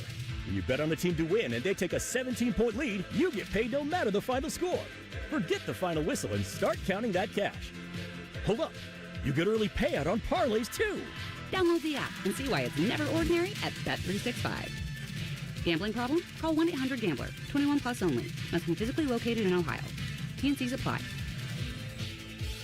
Being diagnosed with leukemia, lymphoma, myeloma, or one of over 100 other types of blood cancer makes people want more time to do the things they love. That means more time to be artists, prom dates, world travelers, and moms. We are Blood Cancer United, the world's leading organization focused solely on blood cancer research, support, and advocacy. We do the most for more people with blood cancer, so people with blood cancer can do more of whatever they want. Blood Cancer United. Join us at bloodcancerunited.org. All your favorite and least favorite fan shows are available wherever you get your podcasts. Just type in 971 The Fan to the search bar and hit that subscribe button. It's free. We're the land of the free and the home of the sunburnt, freckled fat guy. Join now. For 25 years, the Library of Congress Veterans History Project has collected and preserved the experiences of America's heroes. From original letters to oral histories, these first-hand accounts bring history to life, one voice at a time. With over 120,000 stories collected, each reveals the courage, sacrifice, and service of our veterans. But many remain untold. Help our nation reach 125,000. Share a story. Ensure a legacy. Visit loc.gov/vets today. Great Lakes Hyundai. The savings are so good. Don't start the new year with the same old ride. Right now, score low lease payments on all 2026 models, like $149 a month for a brand new Elantra or $159 for a new Sonata. Hurry in and kick off the new year right. Columbus or Dublin or glexhyundai.com. With proof credit $39.95 down plus tax, title, and fees. 2-year lease with 10K miles per year. New Hyundais come equipped with owner assurance and America's best warranty. A 10-year, 100,000-mile powertrain coverage. Ends 2/2. Would you enjoy watching a football game if the officials were paid a bonus for every flag they threw? Or a basketball game where the refs got paid for every foul they called? Okay, how about hiring a furnace and AC company that pays its technicians by the number of parts they can sell you? Hi, this is Dennis, president of Care Heating and Cooling, And today, this is how many companies operate. They call it performance pay, and it rewards technicians by paying them more for billing you more. Why is this bad? Because it abuses your trust in a technician to be treated fairly and honestly. At CARE, we've been family-owned for 31 years and have always paid our technicians by the hour for repairs. We'll show you exactly what needs to be fixed and why, and give you our low upfront cost before we start. And unlike other companies, our technicians will never be rewarded for throwing more flags. Our Central Ohio-based staff is here for you 7 days a week. CARE Heating and Cooling. Book an appointment online at careheatingandcooling.com or call us at 1-800-COOLING. When you need a company you can trust. All your favorite fan shows are available when you want them. Head to 971thefan.com and hit that subscribe button. The Fan, Ohio sports destination. During weekend programming, pants are optional. Look at my butt! However, leather chairs may have been a bad choice. You're listening to Fan Sports Saturday. Yes, you are. Busy day in Old Columbus Town. Well, Blue Jackets Penguins pregame coverage at 6:30. They're not in Columbus Town. They're in Pittsburgh, riding a 3-game win streak. It's game 3. The San Diego of the Midwest, I believe it's known. Yes, game 3 for Rick Bowness is the bench boss there. So welcome to the Boneyard. You'll hear that. Yeah, I love the idea that nicknames are just, here's a piece of paper, take it up to the podium with you, and try to figure out who is who. I didn't know that, like, Tuna, it was Dmitry Voronkov's the big boss. Like, I haven't heard anybody call him that, but that didn't catch on. That's his apparent nickname. That's not that catchy. And I think he calls himself that, so that might be where that comes from. But we've also got Ohio State. How are you guys, how do you fare on naming yourself, like giving yourself a nickname? You can't do it. Where did Zeke Isaiah go? Because that was a couple weeks ago on a Fan Sports Sunday where Cole was just calling him the Prophet. Like, did you name yourself that, or did that just come up right now? Like, I don't know if that's going to stick either. Where did that come from? I don't know. That's from him? No, I don't think so. You can't call yourself the Prophet. I don't think you can call yourself anything but your name. But sure, I get it. Cole hand that one out? I don't know.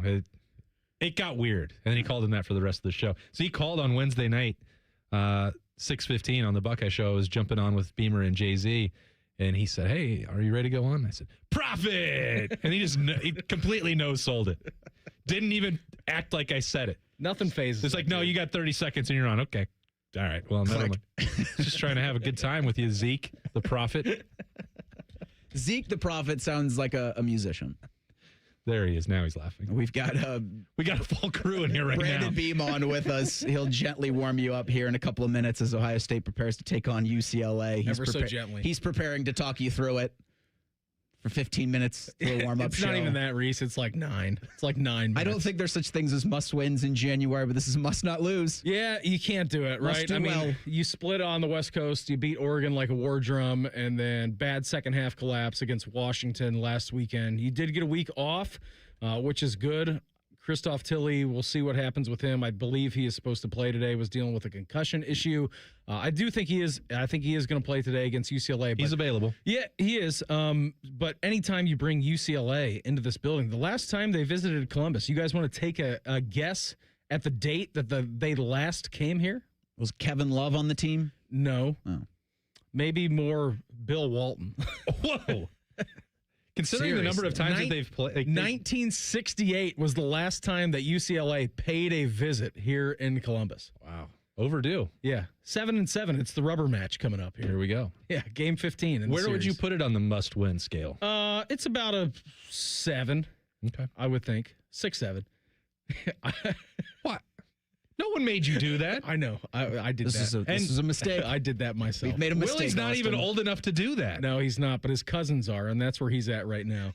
This is what I told you. He is a bundle of nerves. There's no way any other day of the week, except when the Bears are playing, that he'd come in here and go, 6, 7. It is, you can kind of feel it from you as you're wearing a Chicago Bears hat with what's going on tomorrow with the Bears hosting the LA Rams. Yeah, I feel bad about it, guys. I'm not going to lie to you.